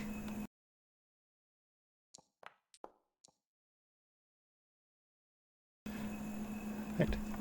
Luther could spend 12 luck if he wanted. No. All 12? Come on, I have Luther. You know you 14, want. thank you. He's worked hard for those 14. Why would Yeah. I have? Yeah. He's waited a long time to get those 14. And that was one roll. I had plenty of luck in one roll. You're just like, oh, there's 54 luck gone, or whatever it was. Yeah, it was a lot. Good God. Still alive, though.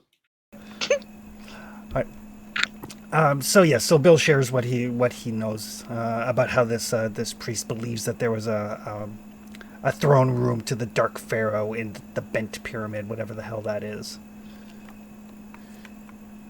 Seems to reference it though like it is a place on Earth as opposed to like couched in like dream language or anything.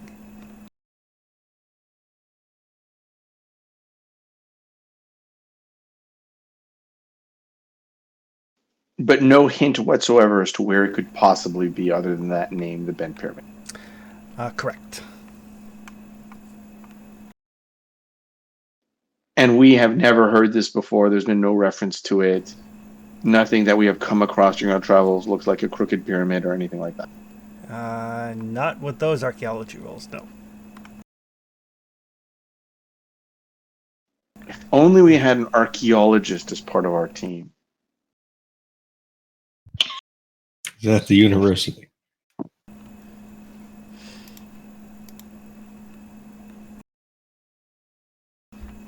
But yes, I mean, you guys do know that Professor Carter is an archaeologist specializing in like Egyptology. You mean like pyramids and stuff? Yeah. Yep. That's why I'm grumpy. I mean, you guys can definitely get in touch with him to kind of go like, hey, Doc, what do you think of this? I mean, that sounds like a good idea. Can we just call him and say, hey, Doc, what do you think of this? Are we going to Egypt or China? Or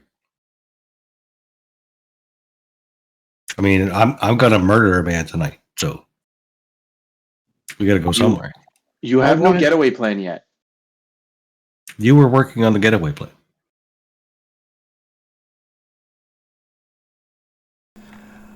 Okay. All right. So yes, so you guys can get in touch with Dr. Carter. He's still like knee deep in translation with his fellow professors. But he can let you know that the Bent Pyramid, it is an actual Egyptian pyramid. It's located in the Dashur, about 40 kilometers south of Cairo. The reason it's called the Bent Pyramid is because it's built at a 54-degree inclination, but the top section is built at a shallower angle, so it gives it a visibly bent appearance. It looks different than the other pyramids. And it is an old pyramid. Chris, correct me if I'm wrong, but pyramids are already old, right? I know it's 1920s and stuff, but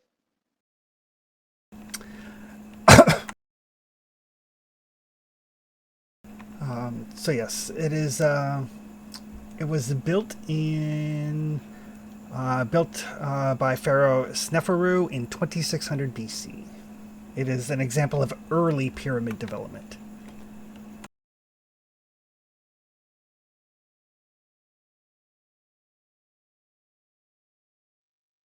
Neat.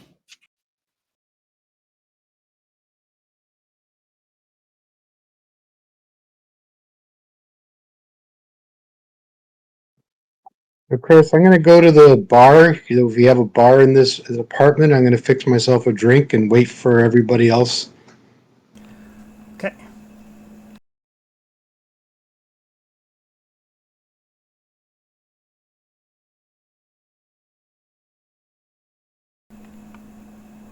That's located in Egypt, south of It- Cairo. Yeah, about 40 kilometers south of Cairo.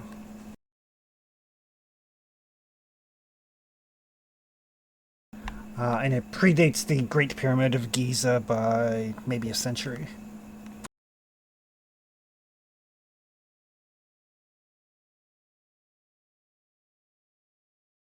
I mean, other than Luther straight up saying he's going to murder a man tonight, he's just waiting for people to facilitate that.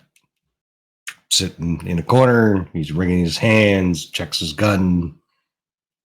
Just he's gearing up to go do a thing. Not a thing that he takes lightly. So I just came back from tea and a late breakfast, early lunch with some of the people who were able to provide us with this safe house. Who know people who could take care of this Gavigan situation here if we wish to not get our hands directly dirty.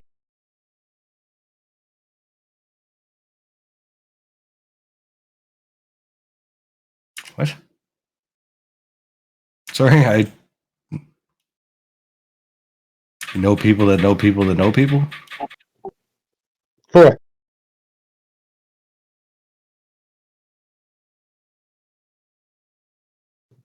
It's not something they take lightly, but they say that for certain situations that need to be cleaned up, they know people who are willing to do this for.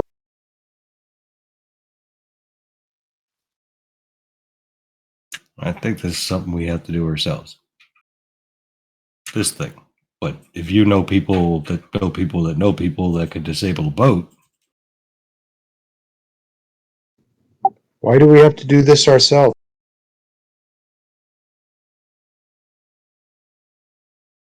this person can make things that we can't see kill us.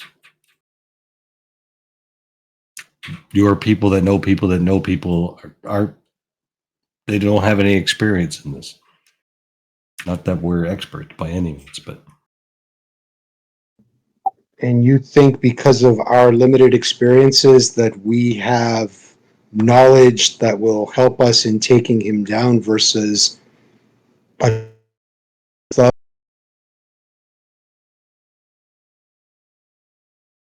I think that this person tried to harm me and mine, and I'm going to put a bullet in his forehead.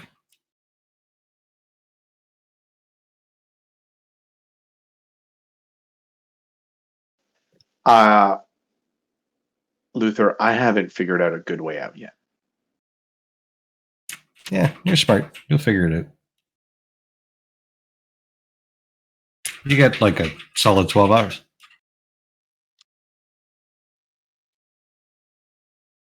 Evelyn's going to make some coffee and bring Luther a cup. Thank you, Miss Collins. You're welcome. Now, we've all agreed this guy has to go, yeah? Mm-hmm. Yeah. He's given what he's toying with. He's not going to be dissuaded by some strong words. Okay. Now I am happy to pull that trigger. I'll do this. It's the only reason I would make you coffee. I'll do it so you won't have to. I I'll do this. Now, you figure out a way for me to get in, and you figure out a way for me to get out. Other than that, I'm going to sit in my corner and just breathe. Okay? That's fair. That's more than fair.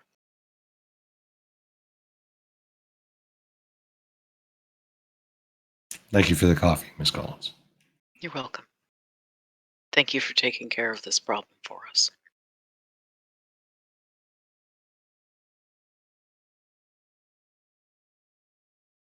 Stay away from the books. I'm going to have a nap and some coffee and probably pace a bunch when you come up with a plan. But once you have a plan, let me know.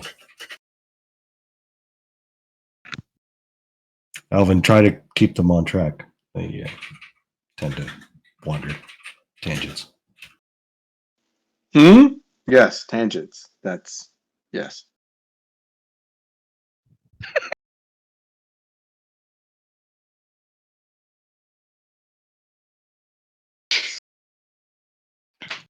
Alvin's so reassuring. He's got things on his mind, okay? I mean, out of character for a second. For this group to sit down and say we are going to murder a person is not a small thing. Oh yeah, Yeah, absolutely. no, it's a huge deal. Like it's a big Especially thing. for Alvin. That's Alvin why I'm usually trying to pawn this off on other people so we don't have to get our hands directly dirty. I'm actually against killing Gavigan, but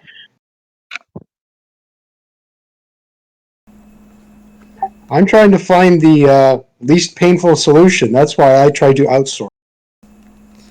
I just want to say for the audience, this evolution, which may seem taxing, is character development. It's a big thing. Oh, absolutely. Yep.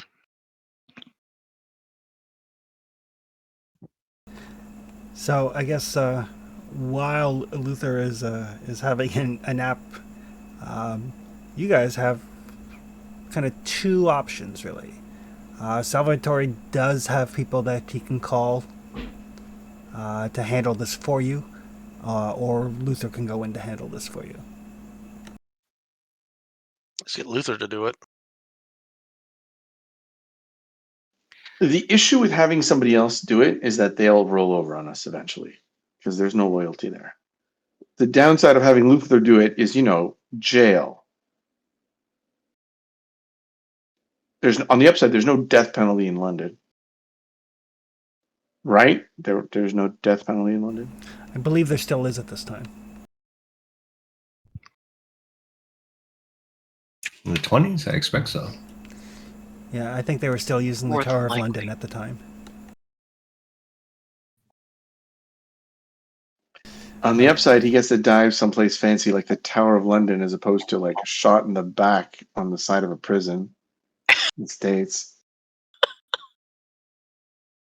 Ouch. That's pretty horrible. It wasn't I don't think- permanently abolished until 65. Oh wow! Holy shit.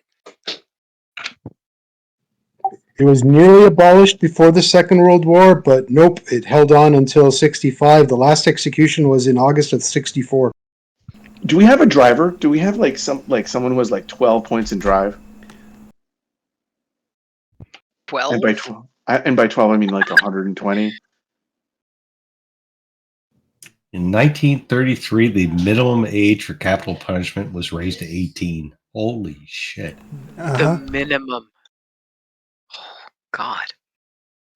Okay.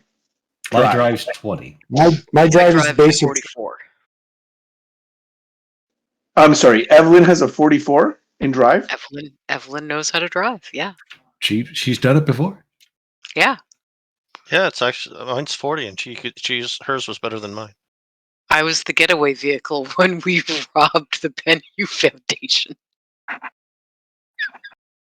Oh, it started all this. Sorry. She drove there to get the hang of it, and then Evelyn was the getaway driver. Yeah, where is that car now? Destroyed. That was the one that we were driving when Yep. we crashed. Just wanted to remind people. Yep, I'm just we saying have that no Luther was vehicle. driving, though, at the time, not Evelyn. Oh, that's true. So yeah, you do during the crash, yeah. You do have a couple people who are skilled drivers. We just have no vehicle. I mean, a stolen car is better than one we own anyway. Do you have experience stealing cars? We have a certainly mechanic. Yes, I think we're putting enough on Captain Pratt's plate for today.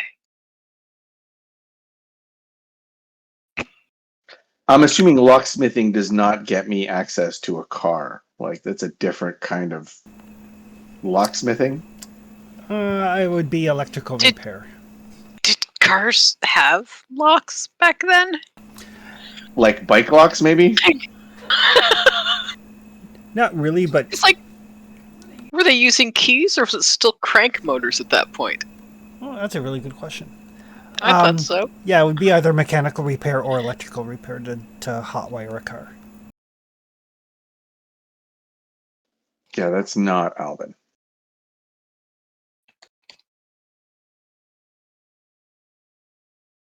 When were car door locks invented? 1914, but those were on luxury cars. Yeah, I was about to say they don't really have doors. Yeah.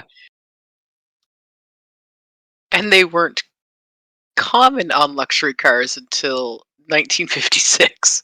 So we could probably steal a car. I Yeah. once started my year 2000 Corolla with a hammer and a screwdriver in about 5 seconds. Oh, yeah.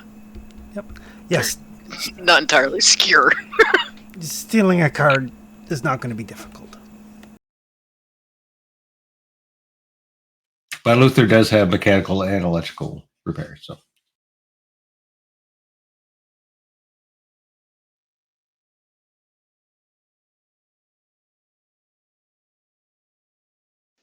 So a one man, one woman crew go in, or maybe 2-man, 1-woman crew go in. Salvatore goes with Luther for the muscle, and then the rest of us worry while they go and pull this off.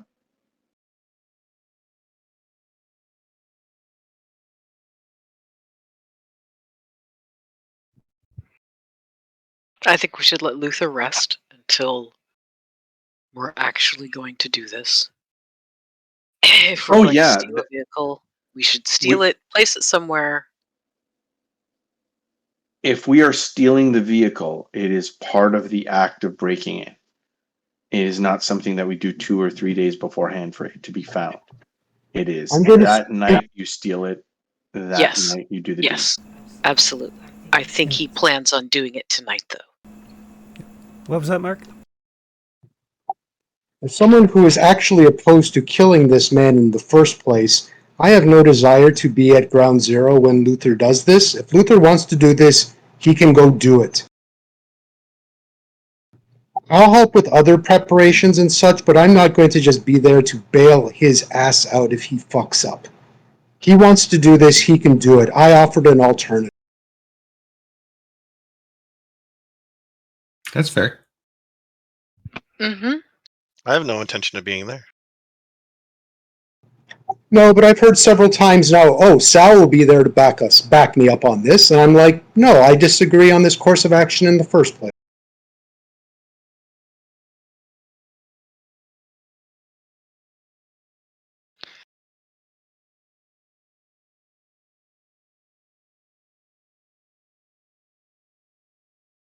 I'm comfortable acting as the driver.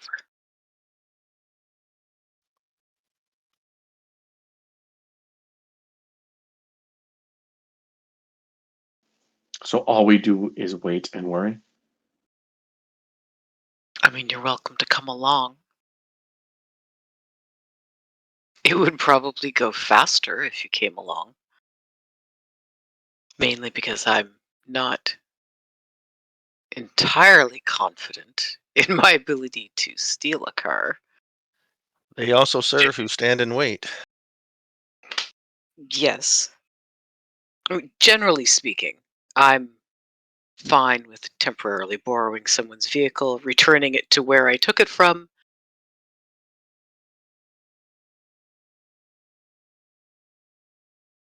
I don't intend to crash it, but I might not get the choice, as we discovered when we were just trying to pick him up after work.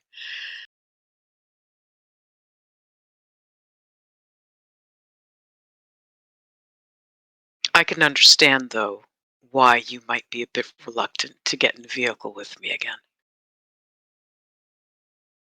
Hopefully he doesn't feel the same way, or this is going to get very awkward very quickly. You're talking to Luther? Mm-hmm. Oh, I thought I was sleeping. What? You are. I'm talking. Evelyn's talking to Alvin about Luther. Okay. I mean, if the lot of you would like to wait here while he and I take care of this issue.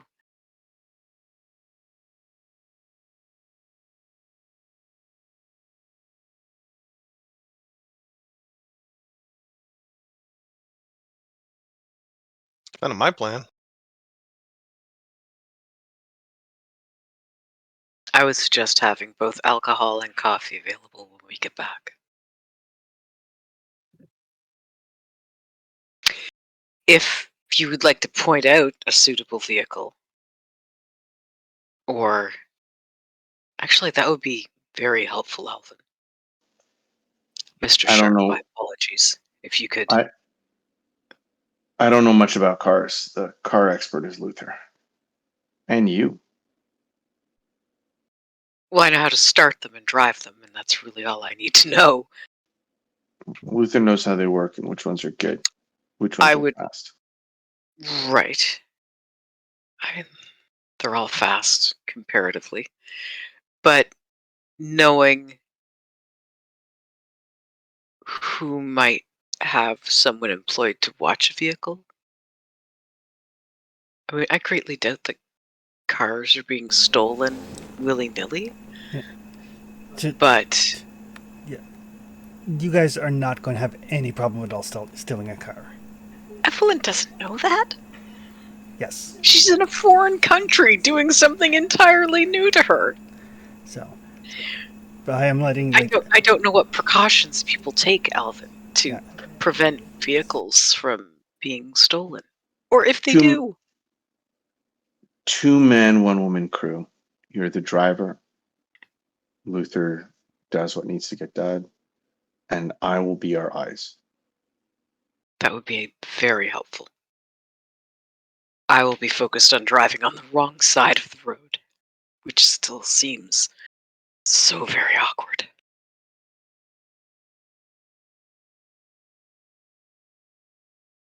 And it would be helpful to have someone with a skill if something unexpected happens. Yeah. It would be better for him to have someone other than the lady with the cane. Yes, Evelyn. Yes. I understand. I get it. Think of I'll it be as there. preventative medicine. I will be there.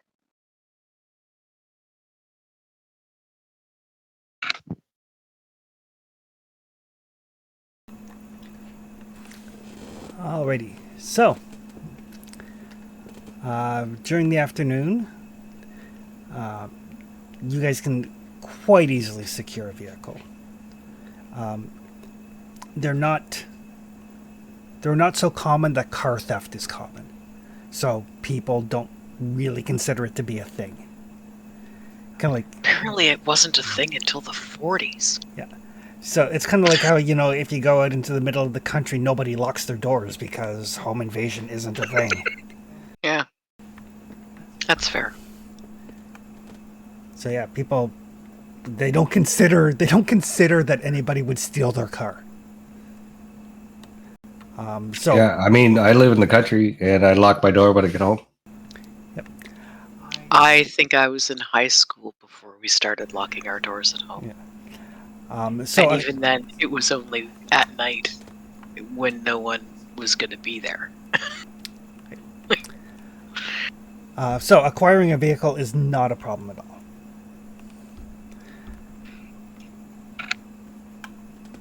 It'll take you like the afternoon, which is fine because I think people plan to do things at night anyway.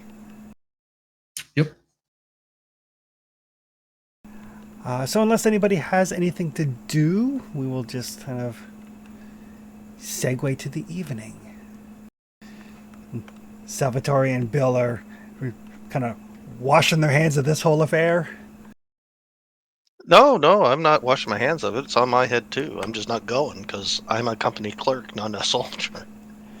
Okay. And Like, I don't Evelyn's a better mind driver being- than me. I don't mind being there with Evelyn and Alvin, but I have no desire or interest to be in the house when the dirty deed gets done. That is a excellent point. So who all is going to the house?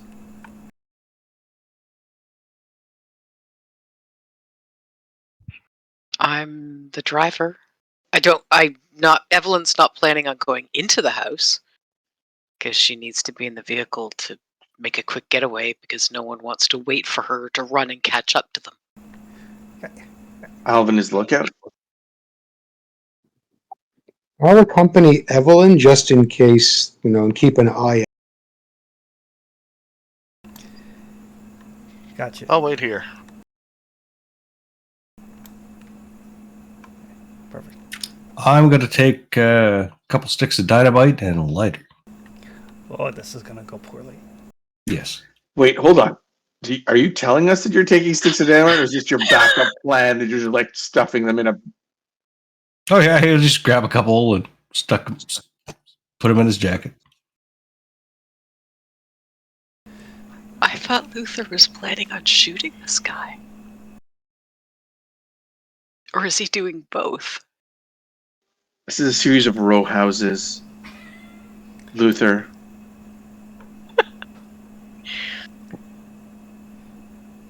Just Luther? in case. Just in case. It's better to have them and not need them than need them and not have them.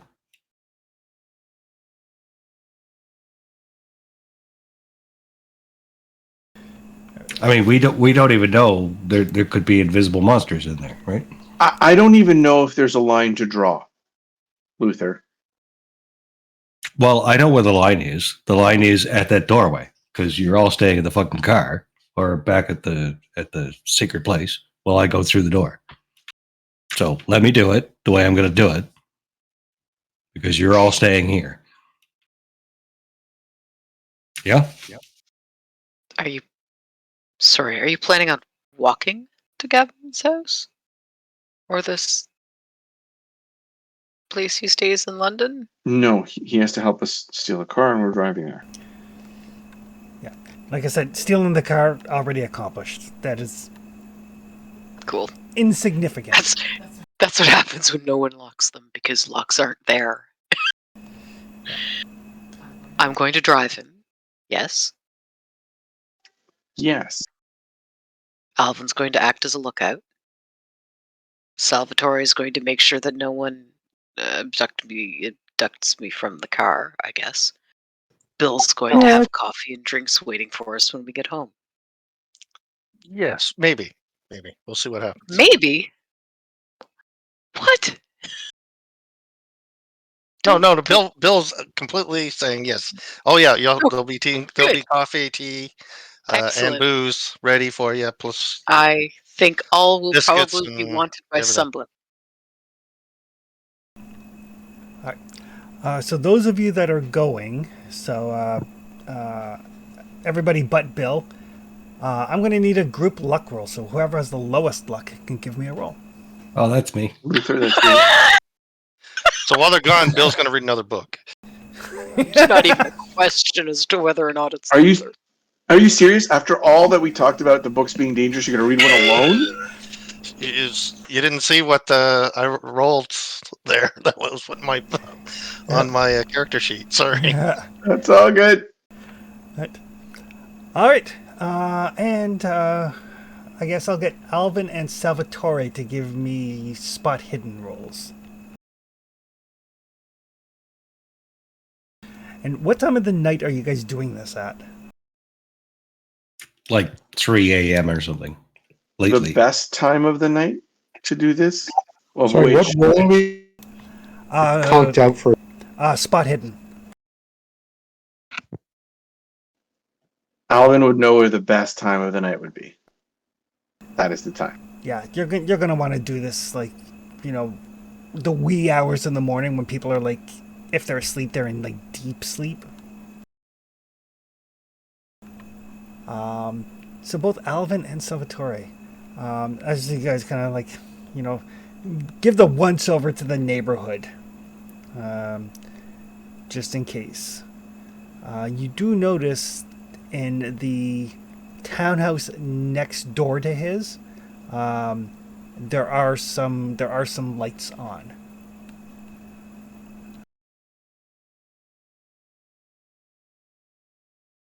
So basically, the townhouse that kind of abuts to the right of his, there are a couple of lights on, like on the upper level. And everything's gaslighting now? Or is there electric as well? No, in London, there's a lot of electric lighting, especially in this neighborhood.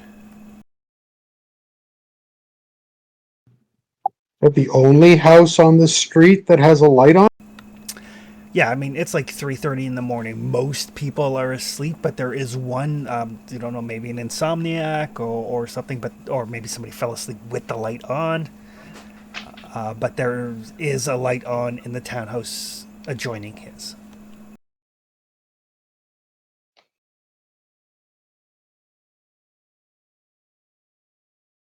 Do you still want to do this tonight, or would you like us to come back again tomorrow? Might as well get it over with.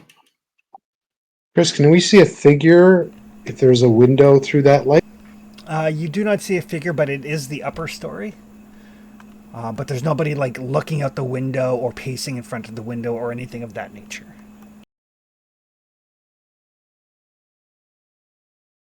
It basically means there's going to be a witness. That's the best case scenario. Who's going to see the car leave with 4 people matching our description?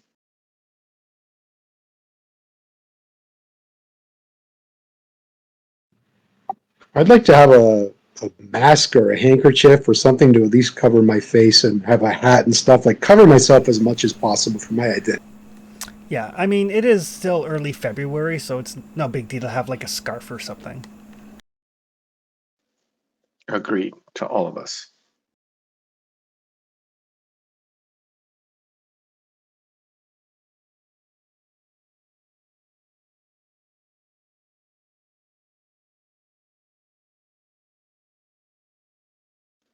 Luther, you're the lead on this. We are following your.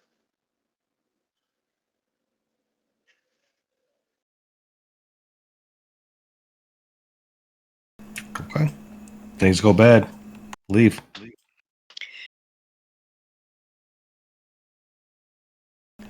Oh, I'm sure if things go bad, we'll all be leaving.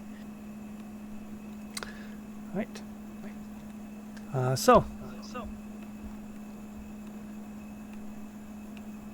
Luther is making his way up to the door. Yep. Are you trying to open the door, window? So he'll try to creep up as best he can, right? And then check the door, see if it's locked. It is locked. Alvin can unlock that for you, right? He's stepping out of the car too. He's the lookout, so he's looking out. He'll nod to Alvin. So that is a hard locksmith roll.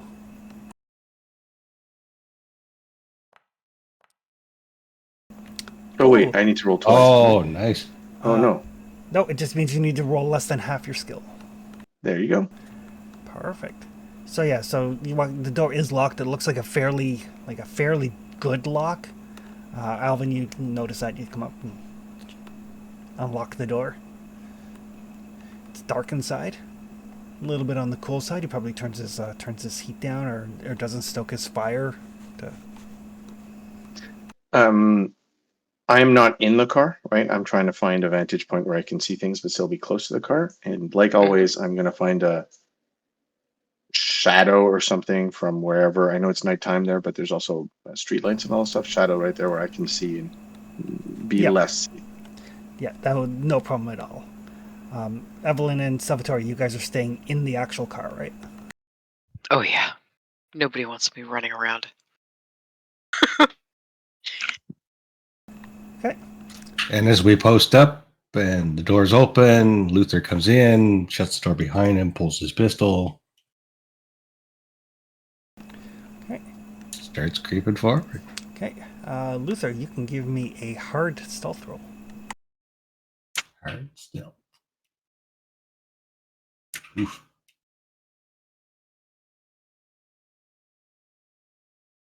I understand this is really going to go bad, but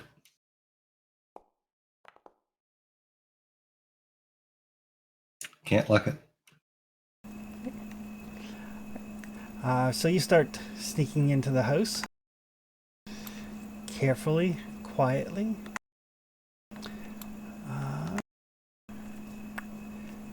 You can give me a listen roll.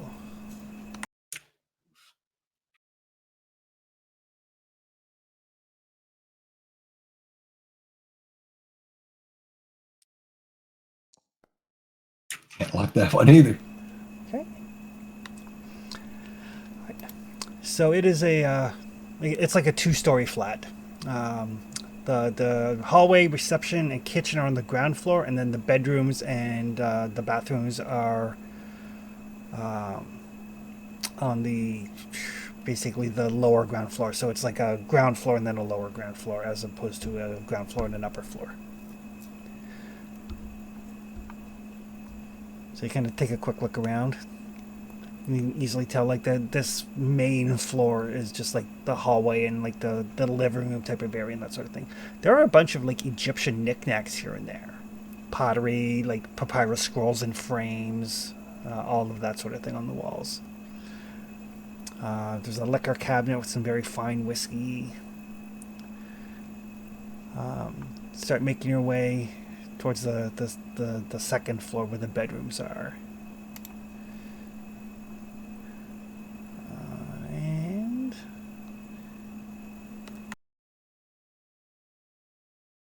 what's your listen? Listen is 31. Okay. Can give me another listen roll.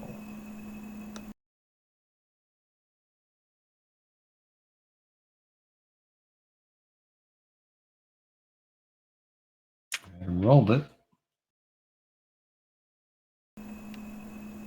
No, I'm not seeing you in Foundry. Okay, reset that. Yep, lost connection. Nope, reestablished. That rain on Starlink is not great. Yeah. Try that again. Oh, God, not even close. Let's see.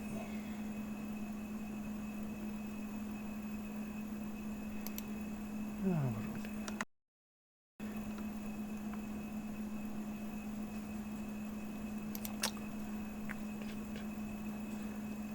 This is going to be so bad.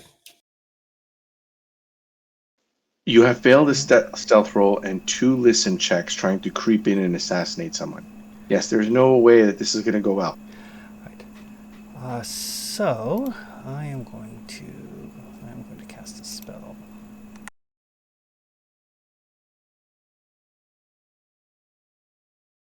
What spell am I going to cast, you ask? Well, No one asked that. It's a sleepy time spell. He got woken up and he's going to go cast himself back to sleep. all right. So I need you to make a power roll. Power. Yes. Okay. It is an opposed power roll, so whoever gets the better degree of success wins. That's not bad. Oh my God. I can't. How could I even do that? You would need to spend 13 luck to get it to an extreme success, which will still lose. I'm sorry. Did you say does that show that his power check is 115%? Yes, it does. So I need 3 to tie. It could be important. Let's look up how ties work. Because I could potentially tie.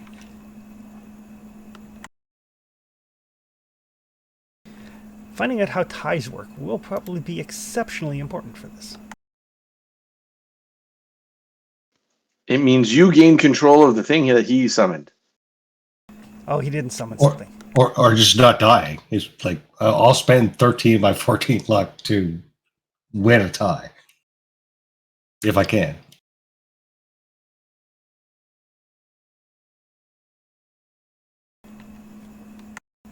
I mean, nobody Okay. thinks that Luther's coming out of this building.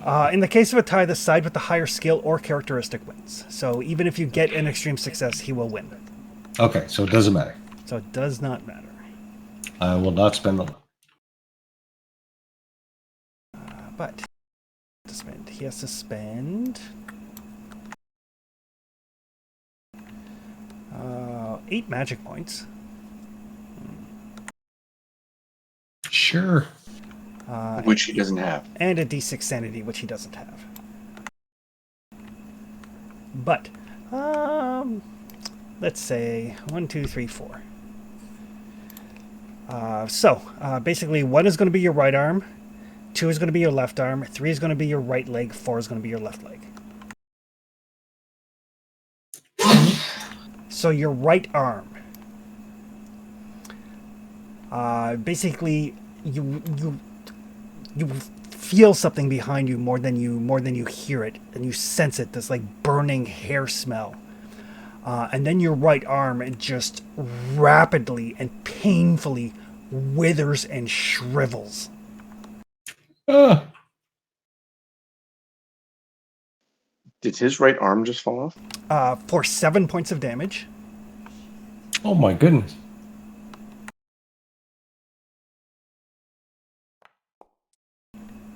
And 15 points of permanent constitution loss.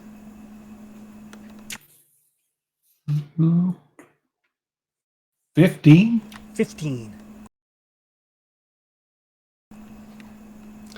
Okay. And then I need you to make a constitution check to stay conscious.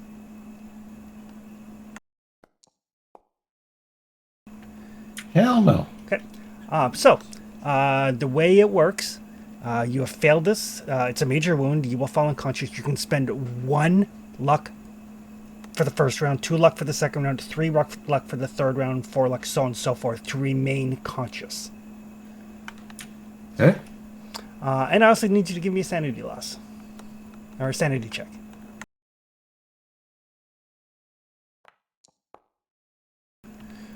Alright, so you do not suffer any sanity loss, but your right arm is just shriveled to the bone. It's a flesh wound. Dynamite o'clock. I mean, it literally is a flesh wound. Yeah, and you do fall prone as well. I mean, why not? Oh my goodness. You do have your gun out. So you're up. Barely. So magic stuff just happened. Magic stuff just happened. Magic stuff I'm clearly losing. Yeah, dynamite o'clock. Can I, with the actions I have available, light that dynamite? I don't care if I get out. You can light the dynamite, yes. Okay, so I'll, with my good arm, pull it out, fumble with like a lighter. I imagine this guy's in total panic mode because he's got one arm and he's looking at his skeletal hand, right? And try to light that dynamite. He'll cover it with his body to make sure it can't be grabbed. Okay. He's basically he'll sacrifice himself to take care of this guy. Okay. Right. You can give me a demolitions roll. I don't have demolitions. That's probably a problem. I mean, anyone could light dynamite. Yep, you have the dynamite lit. You don't know how long it will be till it goes off. Okay. Is that all my actions to do that? Yes. You get basically you get a move and an action. Okay. Yeah. Poor Luther. Gavigan. What does Gavigan do?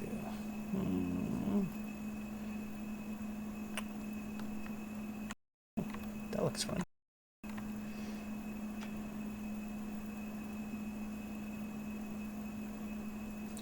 Chris, as the DM, are you flipping through his spells and saying, that looks like fun? Uh-huh. I mean, that's fair.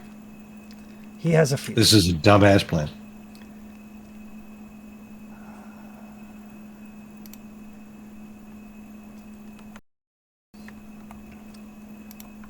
In hindsight, you should have just thrown dynamite through the window.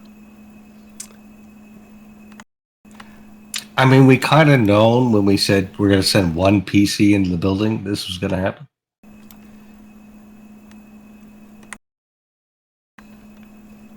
It's Call of Cthulhu, it's not D&D. Oh. He would just toss it and run. I'm working on it. Only got one arm. Put it under his pillow like he's the Tooth Fairy. Yeah, oddly enough, you don't need arms to run. Evelyn is... But next round, he's going to cripple one of his legs. I'm going to say, you need arms to open the doors, though, to escape, unless you're going to jump through a window. Wouldn't be the first time Luther's jumped through a window. So, again, I'm going to need a power roll. Power roll. Bring it. We brought it. I can't do... Nope, doesn't work. The best you can do is bring it down to a tie. Tie's not enough.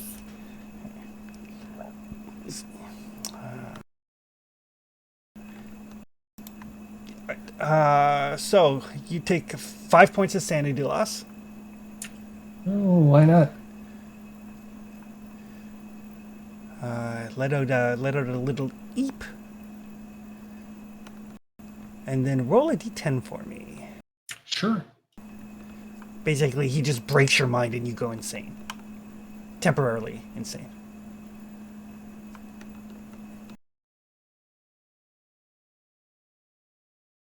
What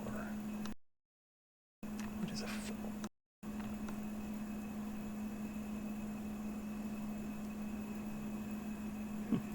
Interesting. Stay in school, kids.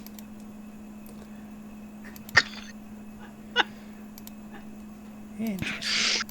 I Alright. can't believe you let him do this. So you guys are outside. You're like, okay. Luther's been in there for 5 or 6 minutes. And then there is a tremendous explosion. Kind of blows out the front door, blows out the windows.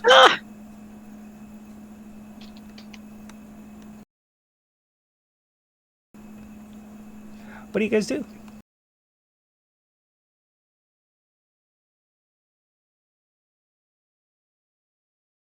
I imagine Evelyn's foot jerks on the accelerator and or brake and or clutch, wherever her feet happen to be at the time.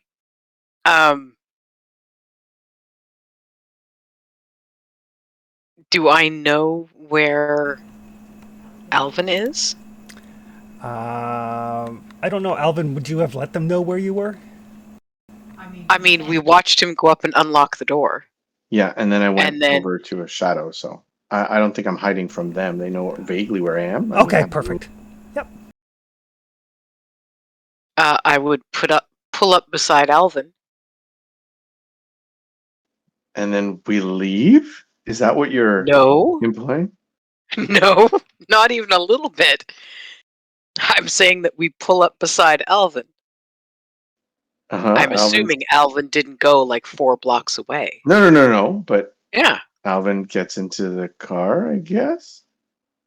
He's like looking at the house like, what the fuck? Where is he? In the Do you house? see him? You didn't see him come out? No. Chris, how bad is what's going on in the house? Well, I mean, it's dynamite. So there's an explosion, and then flammable stuff in the house has caught on fire.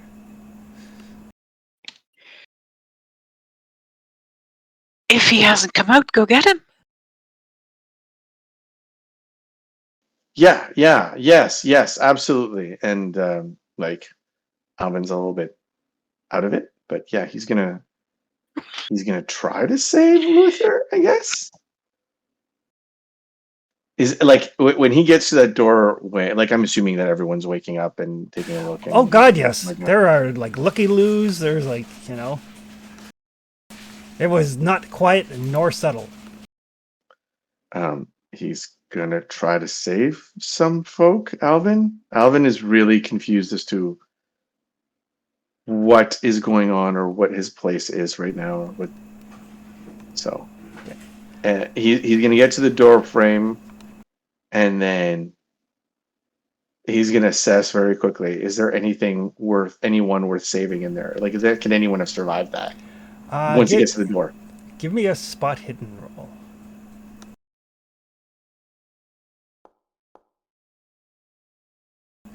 Yes. You do see parts of a person. Oh, Parts. Please speak African. Please speak African. There's no. I'm assuming there's no identification possible at this point. Not between the smoke and the fire and the parts. I mean, we all know what Luther was wearing when he went in. Yeah, but I was going to say, were there any remnants, like scraps of clothing, still on the limbs or what have you? I'm pretty sure Chris would have told me if I could identify anything that had to do with Luther. There are no sign of Luther's flight jacket. But then again, when you're looking at the parts, you're like, pretty sure that's a hand. That looks like most of a head. Matter of fact, give me a sanity roll. No. oh God! Oh, come on! It's only 1 point of sanity loss. So, a little bit of bile rises up.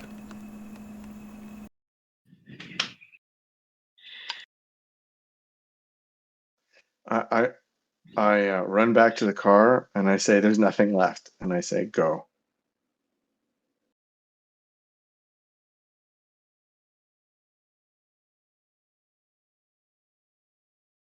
Evelyn I don't know. just. Sorry. I was gonna say I don't know how Evelyn was gonna take that. So She's just gonna stare at him.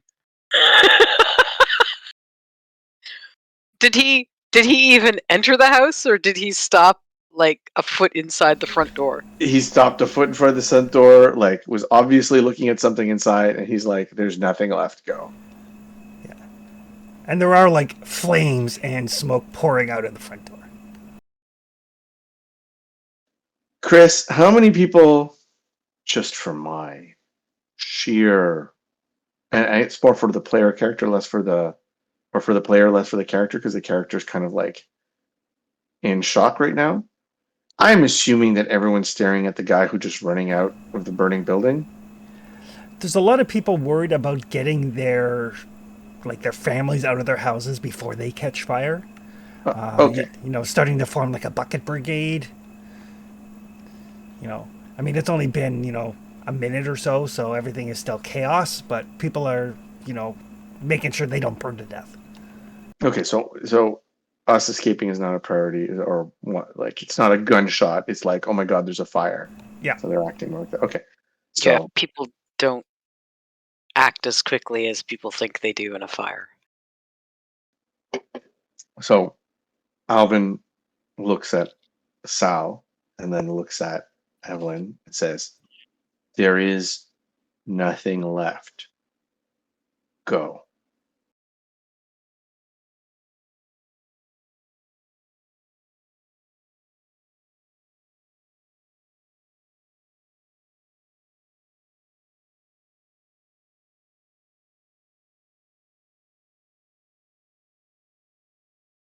Shit. Oh, she.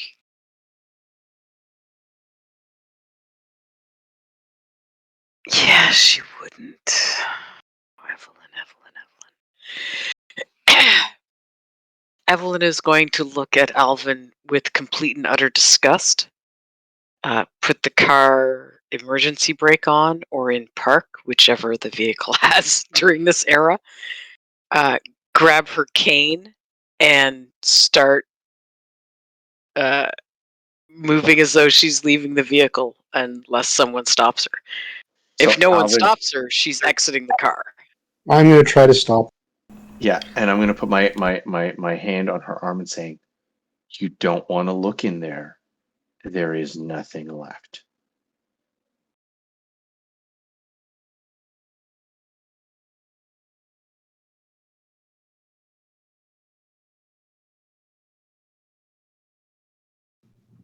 There's no way he could survive that.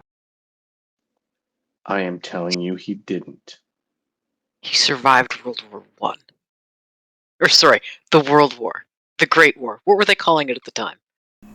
Probably the Great War. The Great War. As a pilot of all things. And unless Evelyn he will survived, struggle to get away, but I mean, honestly, Salvatore's hand is as big as her head. So she's not getting far if he's not letting her leave.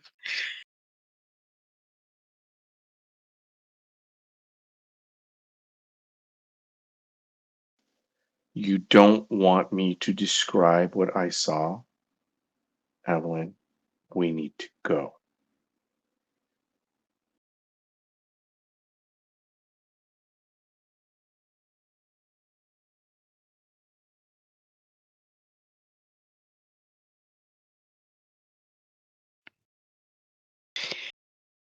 I think Evelyn at this point is starting to break down a bit.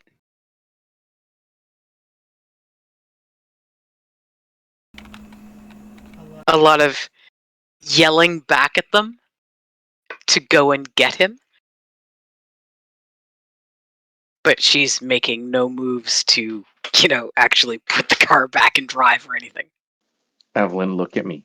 Look at me. Look at me. There Get is him. nothing to get. What I bring back is not Luther.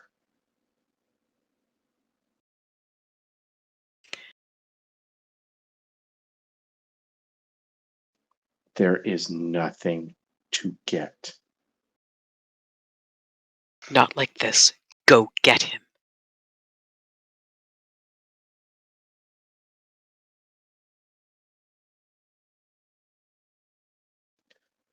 Chris, Yep. with 20 drive, can I drive? Oh yes, you just can't. You can't do anything like if you get involved in a chase, it's going to be a problem. But Okay. you can drive. Is there a back seat here, or are we all sitting on the front seat? Oh, it's a back seat. Okay. I look at Salvatore. Salvatore, take her into the back seat. Please. take her. Sorry, can you repeat that? Take her to the back seat. Basically, pull her out of the driver's seat and hold her in the back. I will do that to the best of my ability without trying to minimize, adding to the circus. Okay. The Hulk is moving around Rocket Raccoon as easily as possible.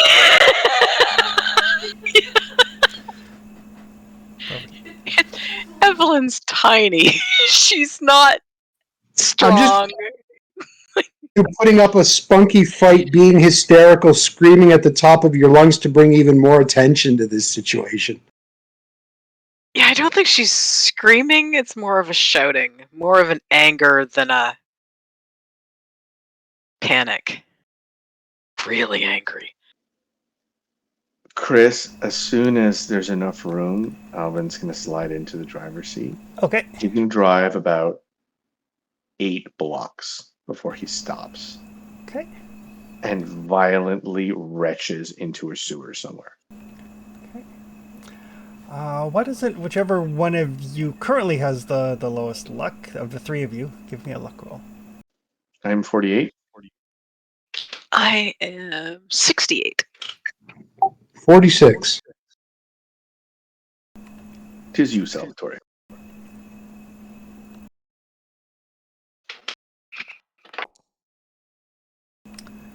All right. So as you kind of like peel out kind of round a corner, you stop short as you see a very kind of bedraggled looking Luther just walking down in the middle of the street. What? You! Just Tony, What? Okay. Tony wasn't in on it. the last thing you remember was lighting the stick of dynamite. You remember Probably for the best. you remember nothing after that, but you may want to check out the traits on your character sheet.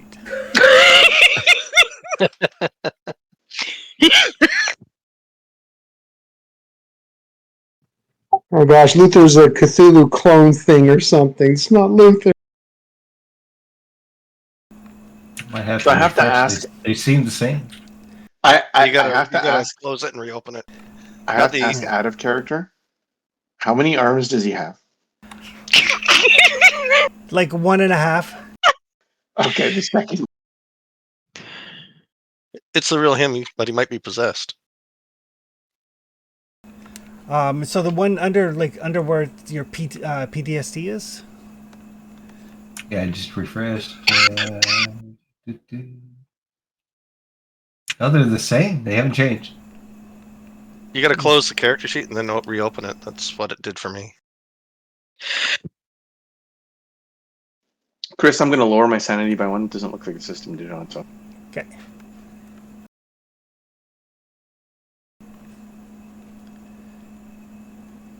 I don't see anything directly under the PTSD. But all the other backstory stuff seems to be the same. I will send it to you on Discord. Okay. There's a high-pitched screeching noise as the car Okay. stops in front of So Luther. So that will manifest like under times of stress. Oh God. It's a good thing you didn't like hit him, because that'd be funny. It's like, oh my god, it's Luther, he's alive! Poof, thunk. You know what's the worst part about it? Is that finding Luther was a failed luck roll. Just let that sink in. Right. That does kind of make it worse. Yeah. Doesn't it Sure. Just like hearing your storyteller say, it'll manifest when. Those are words you never want to hear. Yeah, I want to hear the SG say the word manifest. But yes, as you kind of like bring the car around the corner and you see like Luther just like that kind of like shell shocked look like they do in horror movies when somebody has been like severely traumatized and is wandering aimlessly down the middle of a snowy London street. Oh, it's like the scene in Saving Private Ryan when the guy's looking for his arm and eventually finds it and picks it up. That sort of thing. But yes, Luther's right arm is like seems to be missing. Like his jacket sleeve is hanging like fairly loosely. He doesn't seem to notice you or really like acknowledge your presence. But we'll call it there. Can Damn. Evelyn yell his name from the back seat? Sure. Or does she not see him yet? Okay, Evelyn will yell Luther's name from the back seat. And then demon eyes look back at her. Nope, I didn't have enough. Magic points to cast that spell. Oh, great. Oh, it showed up to the sheet there, Chris. Pardon? It showed up on the sheet. Okay, perfect. And basically the only reasons, kind of the only reasons why that went the way it did is because Gavin actually had a really low spot hidden, and he didn't spot the dynamite, so he cast a make somebody go insane spell. So Luther's insanity maybe saved him. It's still not good. Oh no, it's terrible. Nothing is ever good. It's a Call of Cthulhu game. I thought that given the circumstances and Luther's beliefs that was a particularly fitting thing to give to him. I have a great hook for this. Awesome. Can't wait to play it up. Good news, Luther. You survived ground zero of a dynamite explosion.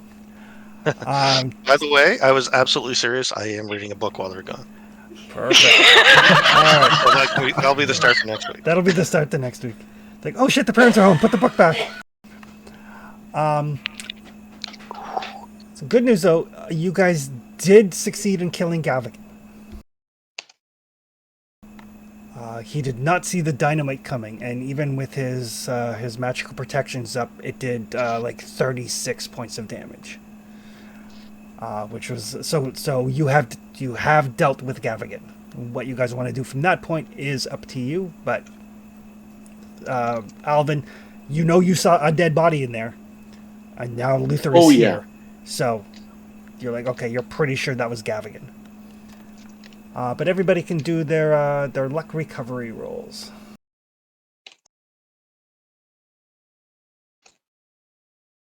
God damn it. I don't understand how Luther never gets any luck back. Oh, wait. I do now. Dun, dun, dun. But we will pick this up next week with the fallout from this. Like, what's going on with Luther? What are you guys going to do now that Gavigan is dead?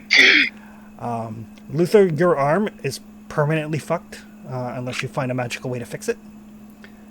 Yeah. Who needs two arms? Who needs to? Certainly not a pilot.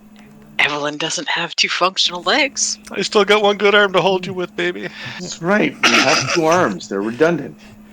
And the Constitution loss is also permanent unless you find a magical way to fix it. I mean, it's called right. That's the way this game goes. I have a narrative question. Considering everything that's happened, how is Alvin still like at 93 sanity?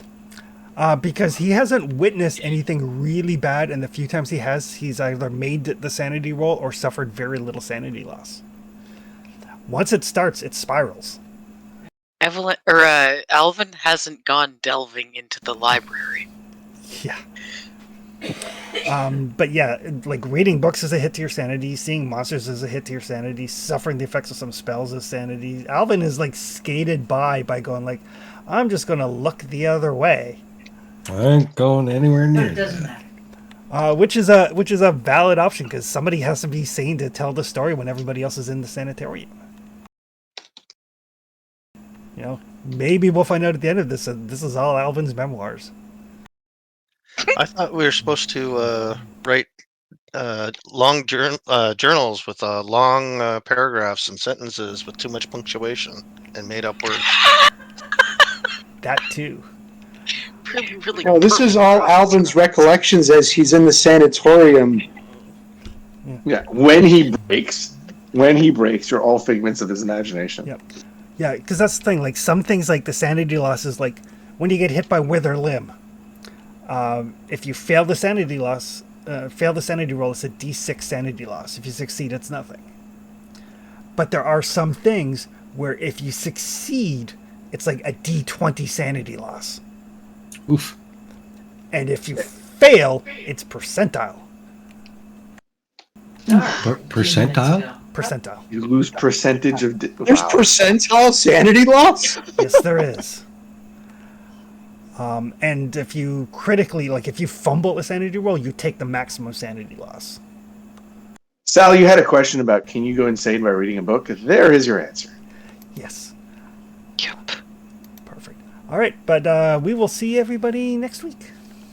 Have a good night, everybody. All right. care, everybody. Bye, guys. Andrews.